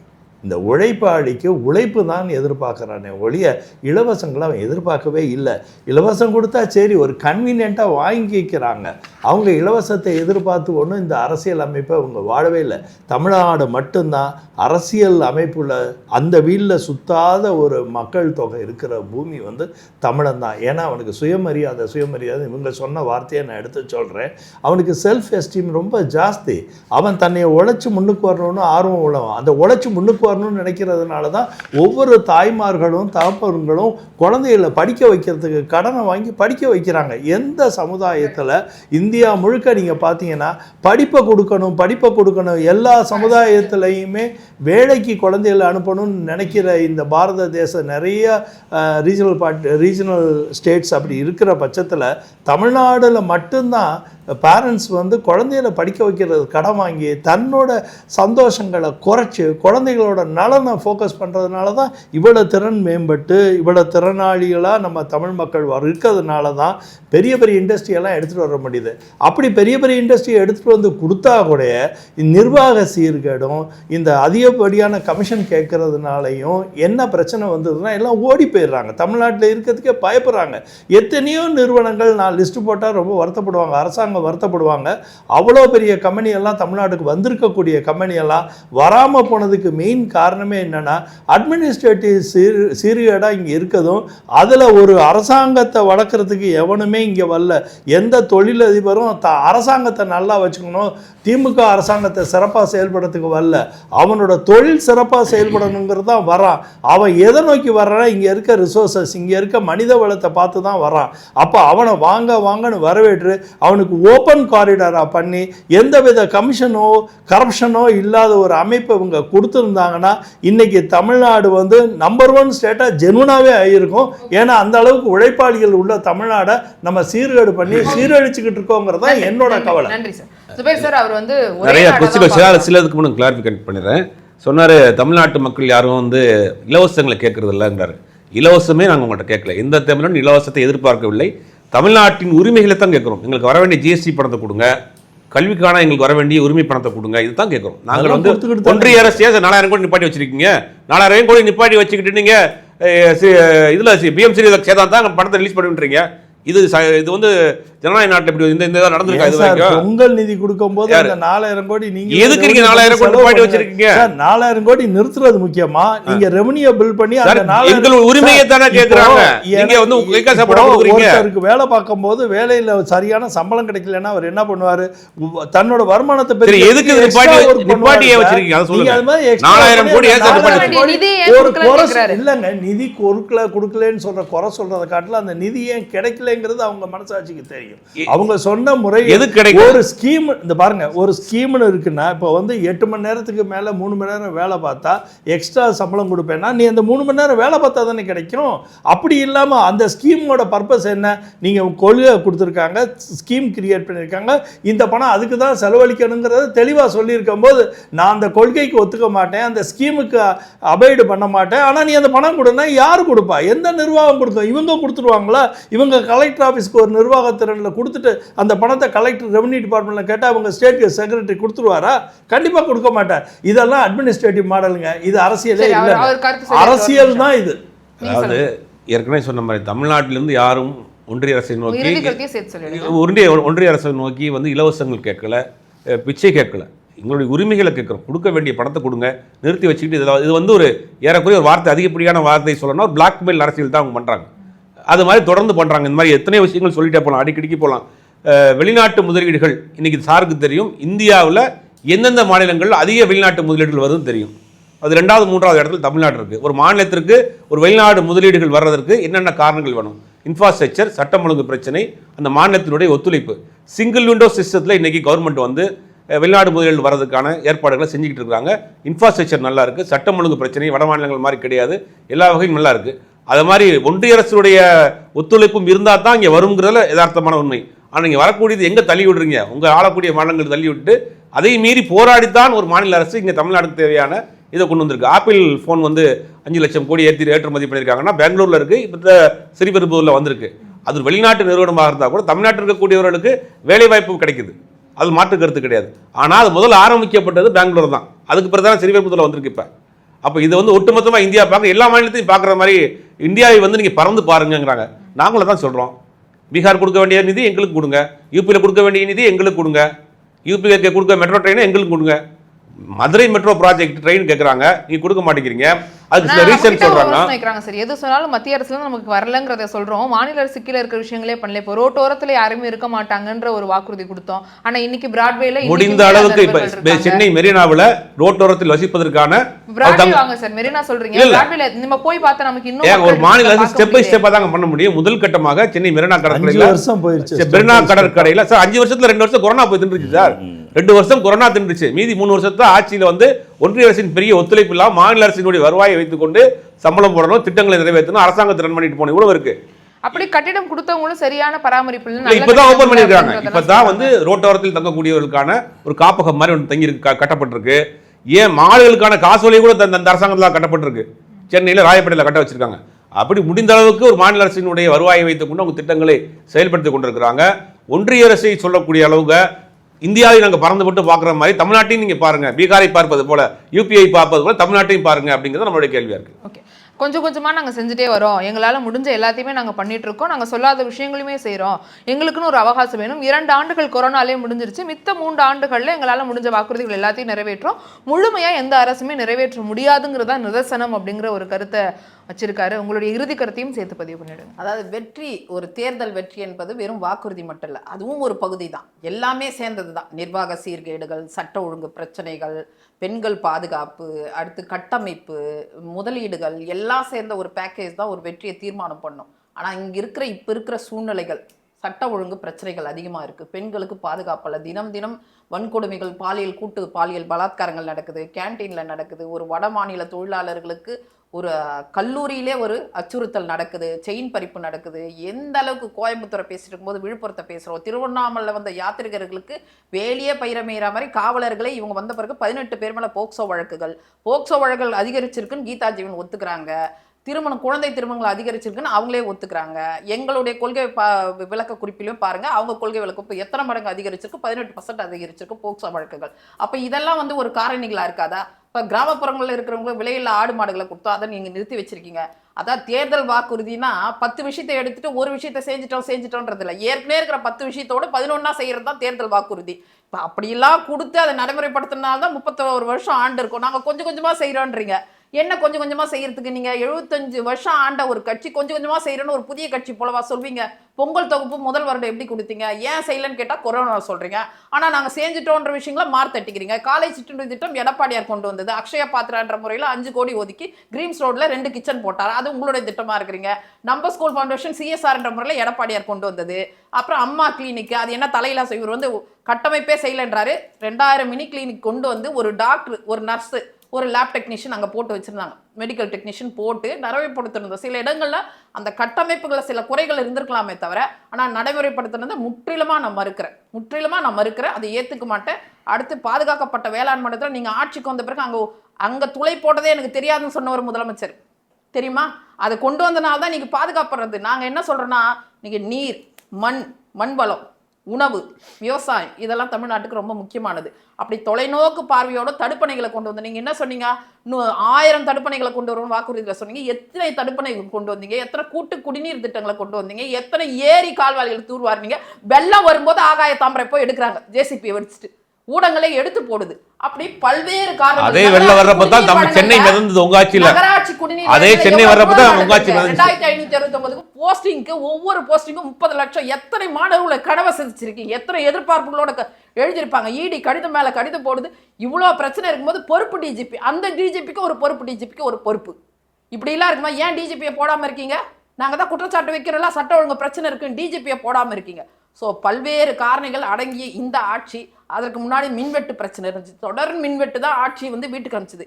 இன்னைக்கு சட்ட ஒழுங்கு பிரச்சனை, பெண்களுக்கு பாதுகாப்பு இல்லாத நிலை, 10 திட்டங்களை நிறுத்திட்டு ஒரு திட்டத்தை கொடுத்துன்னு சொல்றது, ஓசின்னு கொச்சைப்படுத்துறது, கேவலமா பேசுறது, சக நிர்வாகிகளை கொச்சைப்படுத்துறது, பெண்களை கொச்சைப்படுத்து, இப்படி பல்வேறு காரணங்களால கண்டிப்பா திமுக வீட்டுக்கு அனுப்புங்க. அண்டா திமுக மிகப்பெரிய வெற்றியை பெறும். சார், இப்போ கொடுத்துருக்கிற விஷயங்கள்ல இருக்கக்கூடிய பிரச்சனைகளை சொல்றாங்க. கடைசியா கொண்டு வந்தது இல்லாம ஓசின்னு சொல்லி பிரச்சனையா இருக்கு, அதை வந்து மக்கள் வந்து இழிவுபடுத்துற மாதிரி அதை கொடுத்துட்டு சொல்லி காட்டுறதாகட்டும். அதுக்கப்புறம் சொல்ல வேண்டிய விஷயங்கள் 10ல் 1 தான் செய்றீங்க, மற்ற எல்லாத்தையும் செய்யறது கிடையாது. கொடுத்த விஷயங்கள்ல 1 செய்யறது முக்கியம் கிடையாது, எல்லாத்தையும் செய்யணும், எக்ஸ்ட்ராவும் செய்யணுங்கிறத அவங்க வச்சிருக்காங்க. சட்டம் ஒழுங்கு பிரச்சனைகள் அதிகமாயிருக்கு, அதனால மக்கள் அதை மனசுல வச்சுப்பாங்க. வாக்குறுதிகளை வச்சு மக்களை ஏமாற்ற முடியாதுங்கிற விஷயங்களை கொடுத்துருக்காங்க. 10ல் 1 இல்லை 2 செய்யறதுக்கும் முயற்சி பண்றாங்க. நிதி ஆணையம் சொல்லிட்டு ஒன்று இருக்குது. எதுக்குன்னா அலோகேஷன் ஆஃப் ஃபண்ட்ஸ், அதாவது மாநிலம் மத்தியம் பிரிச்சுக்கிறதுக்காக தான். 15வது நிதி ஆணையம் என்ன சொல்லுதுன்னா 41% வந்து தரணும், மாநில அரசுக்கு தரணும்னு இருக்குது. இவங்க வந்து நாங்கள் தர்ற ₹1 வந்து 29 பைசா தர்றாங்க. அவங்க வந்து உத்தரப்பிரதேசத்துக்கு போடும்போது ₹1.75 ஆகிடுது. பாரபட்சத்தோட நிதி ஒதுக்குகிறார்கள் என்பது ஒன்று. நீங்கள் சொன்னீங்க சரியாக நிர்வாகம் பண்ணலை அப்படின்னா. ஜிடிபியில் இன்றைக்கும் இந்தியாவில் 2வது இடம், மகாராஷ்டிராவுக்கு 2வது இடம் எதுன்னா தமிழ்நாடு தான் இருக்குது. கிராஸ் என்ரோல் ரேஷ் இதில் டொமஸ்டிக் ப்ராடக்டில் வந்து 2வது இடம் இருக்குது. ஏன் 2வது இடம்னு சொன்னால் ஹெட் குவார்ட்டர்ஸ்லாம் மும்பையில் இருக்கிறதுனால அது முதல் இடத்துக்கு போயிடுது. ஏன்னா ஜிடிபியில் இதுதான் 2வது இடம். இன்னொன்று இப்போ நிர்மலா சீதாராமன் கூட நேற்றைக்கு முந்தினது பட்ஜெட் தாக்கல் பண்ணும்போது தமிழ் வந்து பிச்சை எடுக்கிறது கூட லாய்க்கு இல்லை அப்படின்ற மாதிரி சொன்னாங்க. அந்த பிச்சை எடுக்கிறது கூட லாய்க்கு இல்லாத மொழியை தான் நம்முடைய பிரதமர் வந்து பெருமையாக போய் ஐநாவில் போய் யாதும் ஊரே யாவரும் கேள்வின்னு சொல்லிட்டு 24,000 பேர் பேசுகின்ற சமஸ்கிருதத்துக்காக தமிழை விட 22 மடங்கு அதிகமாக நிதி ஒதுக்கிறதுனால எந்த விதமான பாரபட்சத்தில் இந்த அரசு செயல்படுது அப்படின்ற மாதிரி கேட்டீங்க. மேடம் சொன்னாங்க கிளினிக்கெல்லாம், அம்மா கிளினிக்கெலாம் மூடிட்டாங்க. மூடலை, அது வேறு பரிணாம வளர்ச்சி எடுத்துருக்குது. மக்களை தேடி மருத்துவமாக இருக்குது. எந்த பணியாளர்களையும் நிறுத்துறேன், அவர்களையே பயன்படுத்திட்டு அது 1800 கிளினிக்குகள் இருக்குது, உண்மைதான். அது பேரளவில் சில போர்டு தான் வச்சுருந்தாங்க. அது இப்போ மக்களை தேடி மருத்துவம் என்கின்ற அடுத்த கட்டத்திற்கு பரிணாமம் பெற்றிருக்கிறது என்பதை அவருடைய கவனத்துக்கு நான் கொண்டு வருகிறேன். அதுக்கு பிறகு வந்து என்ன திட்டம் சொன்னீங்க? அவங்களே நிறைய குடிநீர் வாரியம் ஆணையம் கட்டுறத நிறுத்துறேன்னு சொன்னீங்க, அதை பண்ணலன்னு. குடிநீர் வாரியம் எவ்வளவு பண்ணீங்க? மழை வெள்ளம் வந்தா பிரச்சனைகள் வந்துட்டே இருக்குன்னு சொன்னாங்க. மாநகராட்சி என்ன பண்ணுது? மழை வெள்ளம் பற்றி அவங்க பேசுறது வந்து 2015 டிசம்பர் 1ஆம் தேதி 29,000 வந்து கன அடி ஒரே நாள்ல திறந்து விட்டு எந்த அளவுக்கு அத வந்து இப்ப அந்த மாதிரியான மாலையில இருந்து சீரா அட்மினிஸ்ட்ரேஷன் சொல்றாங்களே, சீரா பண்ணியிருந்தாங்கன்னா அதிகாரிகள் 4000 கழிடி தான் இருந்தாங்க. அதெல்லாம் விடாம திடீர்னு ஒரே நேரத்தில் நைட்ல இரவுல விட்டதுனால தான் மிஸ்மேனேஜ்மெண்ட் தானே, அது இன்எஃபிஷியன்ட் மேனேஜ்மெண்ட். அதை நாங்க சுட்டி காட்டுறோம். அது அவங்க வந்து வெள்ளத்தை பத்தி பேசுறாங்க. அவங்க அதை சரியா கையாளலன்னா அவங்கள நிறுத்தி இருக்காங்க. இப்ப திமுக அதை சரியா கண்டிப்பா இல்ல, ஓரளவுக்கு கையாண்டா இருக்கு. இயற்கை பேரிடர் வந்து நீங்க சொல்ற மாதிரி வந்து அந்த அளவுக்கான மழை இந்த வாட்டி வரல சார். தண்ணி வந்து மழை ஒரு மணி நேரம் பெஞ்சாலே சிட்டி முழுக்க நிறைஞ்சு போற அளவுக்கு தான் நகராட்சி இருக்கு. ஒரு மணி நேரத்துல வெளியேற்றினாங்களே, அப்ப நாள் முழுவதும் தேங்கி கிடந்தது. ஒரு மணி நேரத்துல வெளியேற்றுற அளவுக்கு எஃபிஷியன்ட் மேனேஜ்மெண்டா தான் இந்த அரசாங்கம் இருந்துட்டு. சரி, ஓகே சார். இப்போ மற்ற இறுதி கருத்து முடிச்சிட்டிங்களா? அடுத்து போயிடலாமா? அப்போ என்ன வேற என்ன கருத்து சொல்லுங்க. இப்போ அவங்க வந்து வைக்கக்கூடிய கருத்துகளுக்கு முரணா நீங்க இல்லை, இது வந்து தொட்டு தொடர்கின்ற ஒரு இதுதான். அவங்க எப்படி வந்து நாங்கள் 2047க்கு இப்பயே கணக்கு போட்டு சொல்கிறாங்களோ அதே மாதிரி இப்பயே நாங்களும் கணக்கு போட்டு சொல்கிறோம். இன்னும் வந்து அடுத்த 5 வருடங்கள் திமுக ஆட்சி இருக்கிறதுனால நிலுவையில் இருக்கின்ற திட்டங்கள்லாம் நிச்சயமாக அவர்கள் பணம் கொடுக்கவில்லை என்று சொன்னாலும் கூட புது சோர்சஸ் ஆஃப் மணி என்பதை இந்த அரசாங்கம் உருவாக்கி அனைத்து திட்டங்களையும் உருவாக்குகின்றதற்கு நாங்களும் அவர்கள் பக்கபலமாக இருப்போம். ரைட். இப்போ நிலுவையில் இருக்கக்கூடிய திட்டங்கள் நீங்கள் பண்ணுறதா தாண்டி பண்ணக்கூடிய திட்டங்கள் முழுசாக போய் சேரலங்கிற ஒரு விமர்சனம் வச்சுருந்தாங்க. இப்போ முழுசாக போய் சேரலைன்னா இப்போ பேருந்து கூட இப்போ விட்டுருக்காங்க, இலவச பேருந்துனா அதில் எண்ணிக்கை குறைய ஆரம்பிச்சிருச்சு. அதுவும் ஒயிட் போர்டு மட்டும்தான். மற்ற பேருந்துகளில் போனோம்னா கட்டணம் உண்டு. ஆனால் பிரபகண்டா பண்ணிக்கிறோம், பெண்களுக்கு இலவசமாக நம்ம கொடுக்குறோம் அப்படிங்கிற மாதிரி. ஆனால் எல்லா பெண்களுக்கும் போய் சேருதா? அது பேருந்துகளோட எண்ணிக்கை குறைக்கப்பட்டுருச்சு, போக போக அது மங்கிருச்சுங்கிற ஒரு விமர்சனம் இருக்குது. 1000 ரூபாய் கொடுக்குறதுமே அட்டைதாரர்கள் கொடுக்குறோன்னா இப்போ 2.25 கோடி அப்படிங்கிறது இருந்துச்சு. ஆனால் 1.25 கோடி தான் கொடுக்க முடிஞ்சது. இன்னும் அதில் தகுதி இல்லை அப்படின்னு நிறைய பேர் கொடுக்காம இருக்காங்க. அப்படியே கொடுக்கறது எல்லாமே கடைசி 1 வருஷமும் 6 மாதமும் 3 மாதங்களில் போராட்டங்கள் பண்ணி அதுக்கப்புறம் அவங்களுக்கு கொடுக்கப்படுற விஷயங்கள், அதுலேயும் பல்வேறு மாற்றுகள் இருக்குன்ற விமர்சனங்களும் வைத்தாங்க. எல்லா திட்டங்களிலும் குளறுபடிகள் இருக்கத்தான் செய்கிறது. அவற்றையெல்லாம் நாங்கள் சுட்டி காட்டுகிறோம். சரி என்று பட்டால் சார்ந்து இருக்க வேண்டும், தவறு என்று சொன்னால் தட்டி கேட்க வேண்டும். அந்த அடிப்படையில் தான் 8 மணி நேரத்தை 12 மணி நேரம் ஆக்கும்போது முதலாக எதிர்த்தது எங்களை போன்ற கூட்டணி கட்சிகள் தான். நாங்கள் சொன்ன பிறகு தான் நான் மறுபடியும் வந்து அதை ரத்து செய்துவிட்டு மீண்டும் 8 மணி நேரம் வேலைக்கு இந்த அரசாங்கம் வந்தது. ஆக சுட்டி காட்ட வேண்டிய இடத்துல குளறுபடிகள் எல்லாம் நிச்சயமாக சுட்டி காட்டுவோம். பிழைகளை பிழைப்பாக நினைத்து யாரும் மறந்து அரசியல் செய்யக்கூடாது. Correct, right. நீங்கள் சொல்லுங்க சார், உங்களுடைய இறுதி கருத்து. அவங்க வந்து பாஜகவை ரொம்பவே கடுமையாக சொல்லியிருக்காரு. காரணம் அவங்க வந்து நமக்கு நிதி கொடுக்குற நிதிகளில் எதுவுமே செய்ய முடியல. ஆனால் நீங்கள் இனிமேல் நிதி கொடுக்கலனா கூட பரவாயில்ல, நாங்களே வந்து அடுத்து நல்லபடியாக நடத்துவோம் அப்படிங்கிற ஒரு விஷயம் சொல்லியிருக்காங்க. மத்திய அரசுடைய செயல்பாடுகள் ஏன் தமிழகத்துக்கு ஓரவஞ்சனை பார்க்குதுங்கிற ஒரு கேள்வி. இது வந்து அவங்க ஒரு பேட்டர்ன் கிரியேட் பண்ணிட்டாங்க. ஒரு கோயபல்ஸ் தியரி மாதிரி இப்படி சொல்கிறதே ஒரு சந்தோஷப்பட ஆரம்பிச்சிட்டாங்க. இது வந்து இப்படி ஒரு சந்தோஷம் அவங்களுக்கு கிடைக்குன்னா கிடச்சிக்கட்டும். ஆனால் உண்மை தன்மை அது இல்லை. இப்போ பார்த்திங்கன்னா இப்போ கூட 1,41,40,000 கோடி ப்ரொவிஷன் பண்ணியிருக்கோங்கிறதெல்லாம் தெளிவாக சொல்லியிருக்காங்க. இத்தனை லட்சம் கோடி இந்த நாங்கள் 10 ஆண்டுகளில் எத்தனை லட்சம் கோடி கொடுத்துருக்கோம், almost closer to 10 lakhs crore மேலே ப்ரொவிஷன் இருக்குங்கிறதையும் சொல்லியிருக்காங்க. ஏன்னா இவங்க நம்பரெல்லாம் மறைச்சிடுவாங்க. ஏன்னா அவங்க அரசியல் மட்டும்தான் பேச வருவாங்க, நம்பரை தொட்டுக்க மாட்டாங்க. சொன்னாரே சார், மத்த பீகாருக்கு கொடுக்குறீங்க இந்த அளவுக்கு, தமிழகத்துக்கு அதுல இருக்கிற 4% கூட சரியா வர மாட்டேங்குது. எப்போதுமே ஒன்று சொல்கிறேன் கேளுங்க. இப்போ வீட்டிலே ஒரு அண்ணன் தம்பி 3-4 பேர் இருக்காங்களாம், ஒரு பின்தங்கின ஒரு தம்பிக்கு கூட பணம் கொடுக்கறதுங்கிறது ஒரு இயல்பு. அதாவது நம்ம சமுதாயத்தில் மொத்த ஸ்டேட் வந்து பேலன்சிங் ஃபேக்டர் பண்ணியான அப்போஷன் வேல்யூங்கிறது ஒரு சமுதாய நோக்கில் ரொம்ப தவிர்க்க முடியாத ஒன்று. அப்போஷன் பண்ணி தான் ஆகணும். அப்படி இருக்கும்போது வளராத மாநிலங்களை வளர்த்து விடுறதுக்கு இப்போ ஈஸ்ட்டில் வந்து நம்ம நிறைய ஸ்பெண்ட் பண்ணுறோம். ஈஸ்டர்ன் சைட் ஆஃப் இந்தியாவில் நம்ம நிறைய ஸ்பெண்ட் பண்ணுறோம். அசாமுக்கெலாம் நிறைய இது கொடுக்குறோம். ஏன் கொடுக்குறோம்னா வளராத தேசத்தை வளர்க்குறது ஒரு தேசிய பார்வையில் தவிர்க்க முடியாத ஒரு விஷயம்.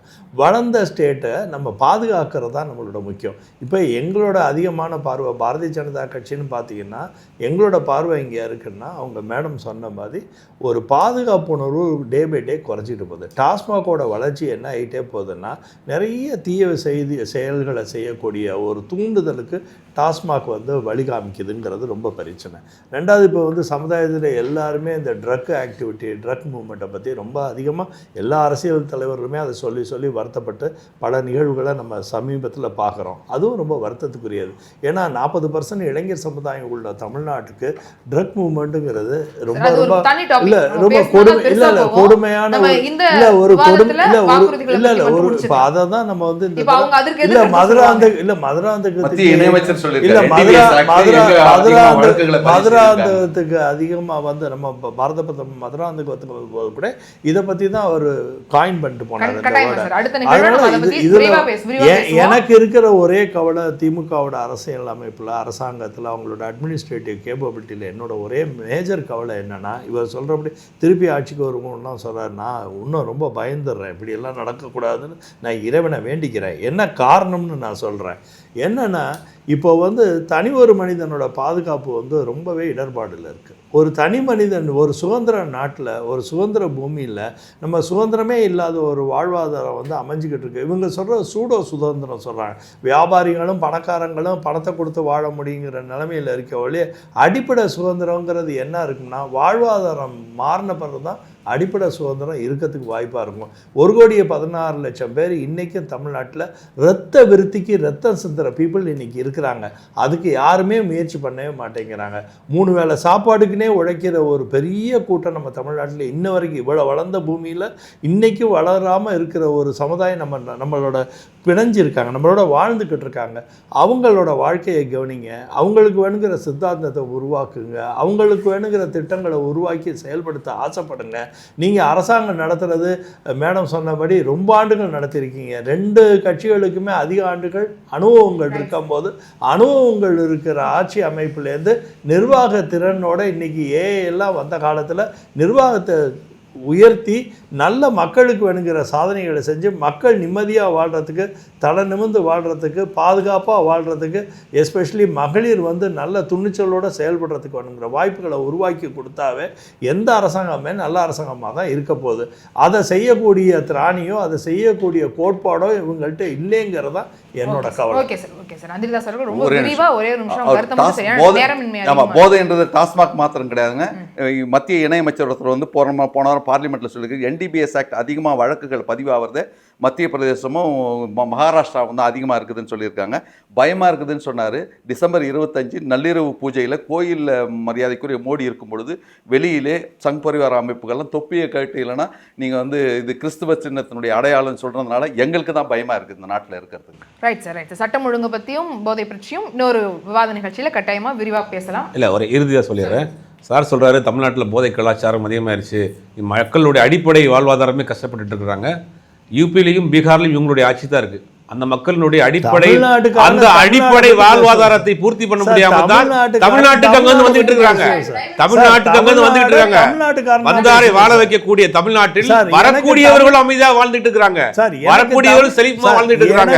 தமிழ்நாட்டில் சட்டம் ஒழுங்கு சரியா இருக்கு. எனக்கு யூபி காரரை பத்தி கவலை இல்ல சார். சார் நீங்க ஆளக்கூடிய மாநிலத்துல வரக்கூடியவர்கள் சொகுசா வாழ்றாங்க சார். இல்ல இல்ல நன்றி நன்றி நன்றி அது வந்து பெரிய பிரச்சனை. இன்னொரு விவாத நிகழ்ச்சியில் அதை பத்தி விரிவா பேசலாம். சட்டம் ஒழுங்கு பாதுகாக்கப்பட வேண்டும். மக்களுடைய பாதுகாப்பு தான் இருக்கு தமிழ்நாட்டுல. சட்டம் ஒழுங்கு பாதுகாப்பு தான் இருக்கு. பெண்கள் பாதுகாப்பு தான் இருக்கு. எல்லா உரிமையிலும் இங்க கிடைக்குது. எல்லாருக்கும் கிடைக்குது. எந்த ஈக்குவாலிட்டியும் கிடையாது. என்ஜெண்டர் பாலிட்டிக்ஸும் கிடையாது. நம்மளே நம்ம கொச்சைப்படுத்திக்கிறோம் அர்த்தம். ரைட் ரைட் இது நியாயப்படுத்தல. கம்பேரிட்டிவ் ஸ்டடில தமிழ்நாடு இஸ் ஃபார் பெட்டர். எல்லாம் கம்பேரிசன் தான். தமிழ்நாடு நல்லா இருக்கு. கம்பேரிசன் மத்திய பிரதேசம், உத்தரப்பிரதேசம், மகாராஷ்டிரா தான் பெண்களுக்கு பாதுகாப்பு இல்லாத நகரம் மத்திய அரசு சர்டிஃபிகேட் கொடுத்திருக்கு. ஜப்பானை கம்பேர் பண்ணுங்க சார். நீங்க ஜப்பானை கம்பேர் பண்ணுங்க, சிங்கப்பூரை கம்பேர் பண்ணுங்க. பண்ணணும். அப்படிதான் பண்ணணும். நன்றி சார். நன்றி நன்றி நன்றி. விவாதத்தில் பகிர்ந்து கொண்ட அனைவருக்கும் நன்றி. இந்த ஒரு நிகழ்வு நிறைய விஷயங்கள் சொன்னீங்க, நிறைய விஷயங்கள் பகிர்ந்து கொண்டீங்க. வாக்குறுதிகள் அப்படிங்கிறது மக்களுக்கு தேர்தல் அறிக்கையில் ஒரு நாயகனா இருக்கும், இந்த வாட்டி ஒரு நாயகியா இருக்கும் என பெண்கள் சார்ந்த பல்வேறு வாக்குறுதிகள் வரும் அப்படின்னு அரசியல் கட்சிகள் தொடர்ந்து சொல்றாங்க. பல்வேறு கட்சிகள் இன்னும் விரிவாகவே தேர்தல் அறிக்கையை பற்றியும் பல்வேறு வாக்குறுதிகள் பற்றியும் சொல்ல போறாங்க. மக்கள் என்ன முடிவெடுக்கிறாங்க அப்படிங்கிறது பொறுத்திருந்து பார்க்கலாம். மற்றொரு விவாத நிகழ்ச்சியில் நான் வந்து உங்களை சந்திக்கிறேன். அது வரைக்கும் உங்களிடம் விடைபெறுவது நான் பவித்ரா சேவியர். அரங்கத்துக்கு வந்த அனைவருக்கும் நன்றி.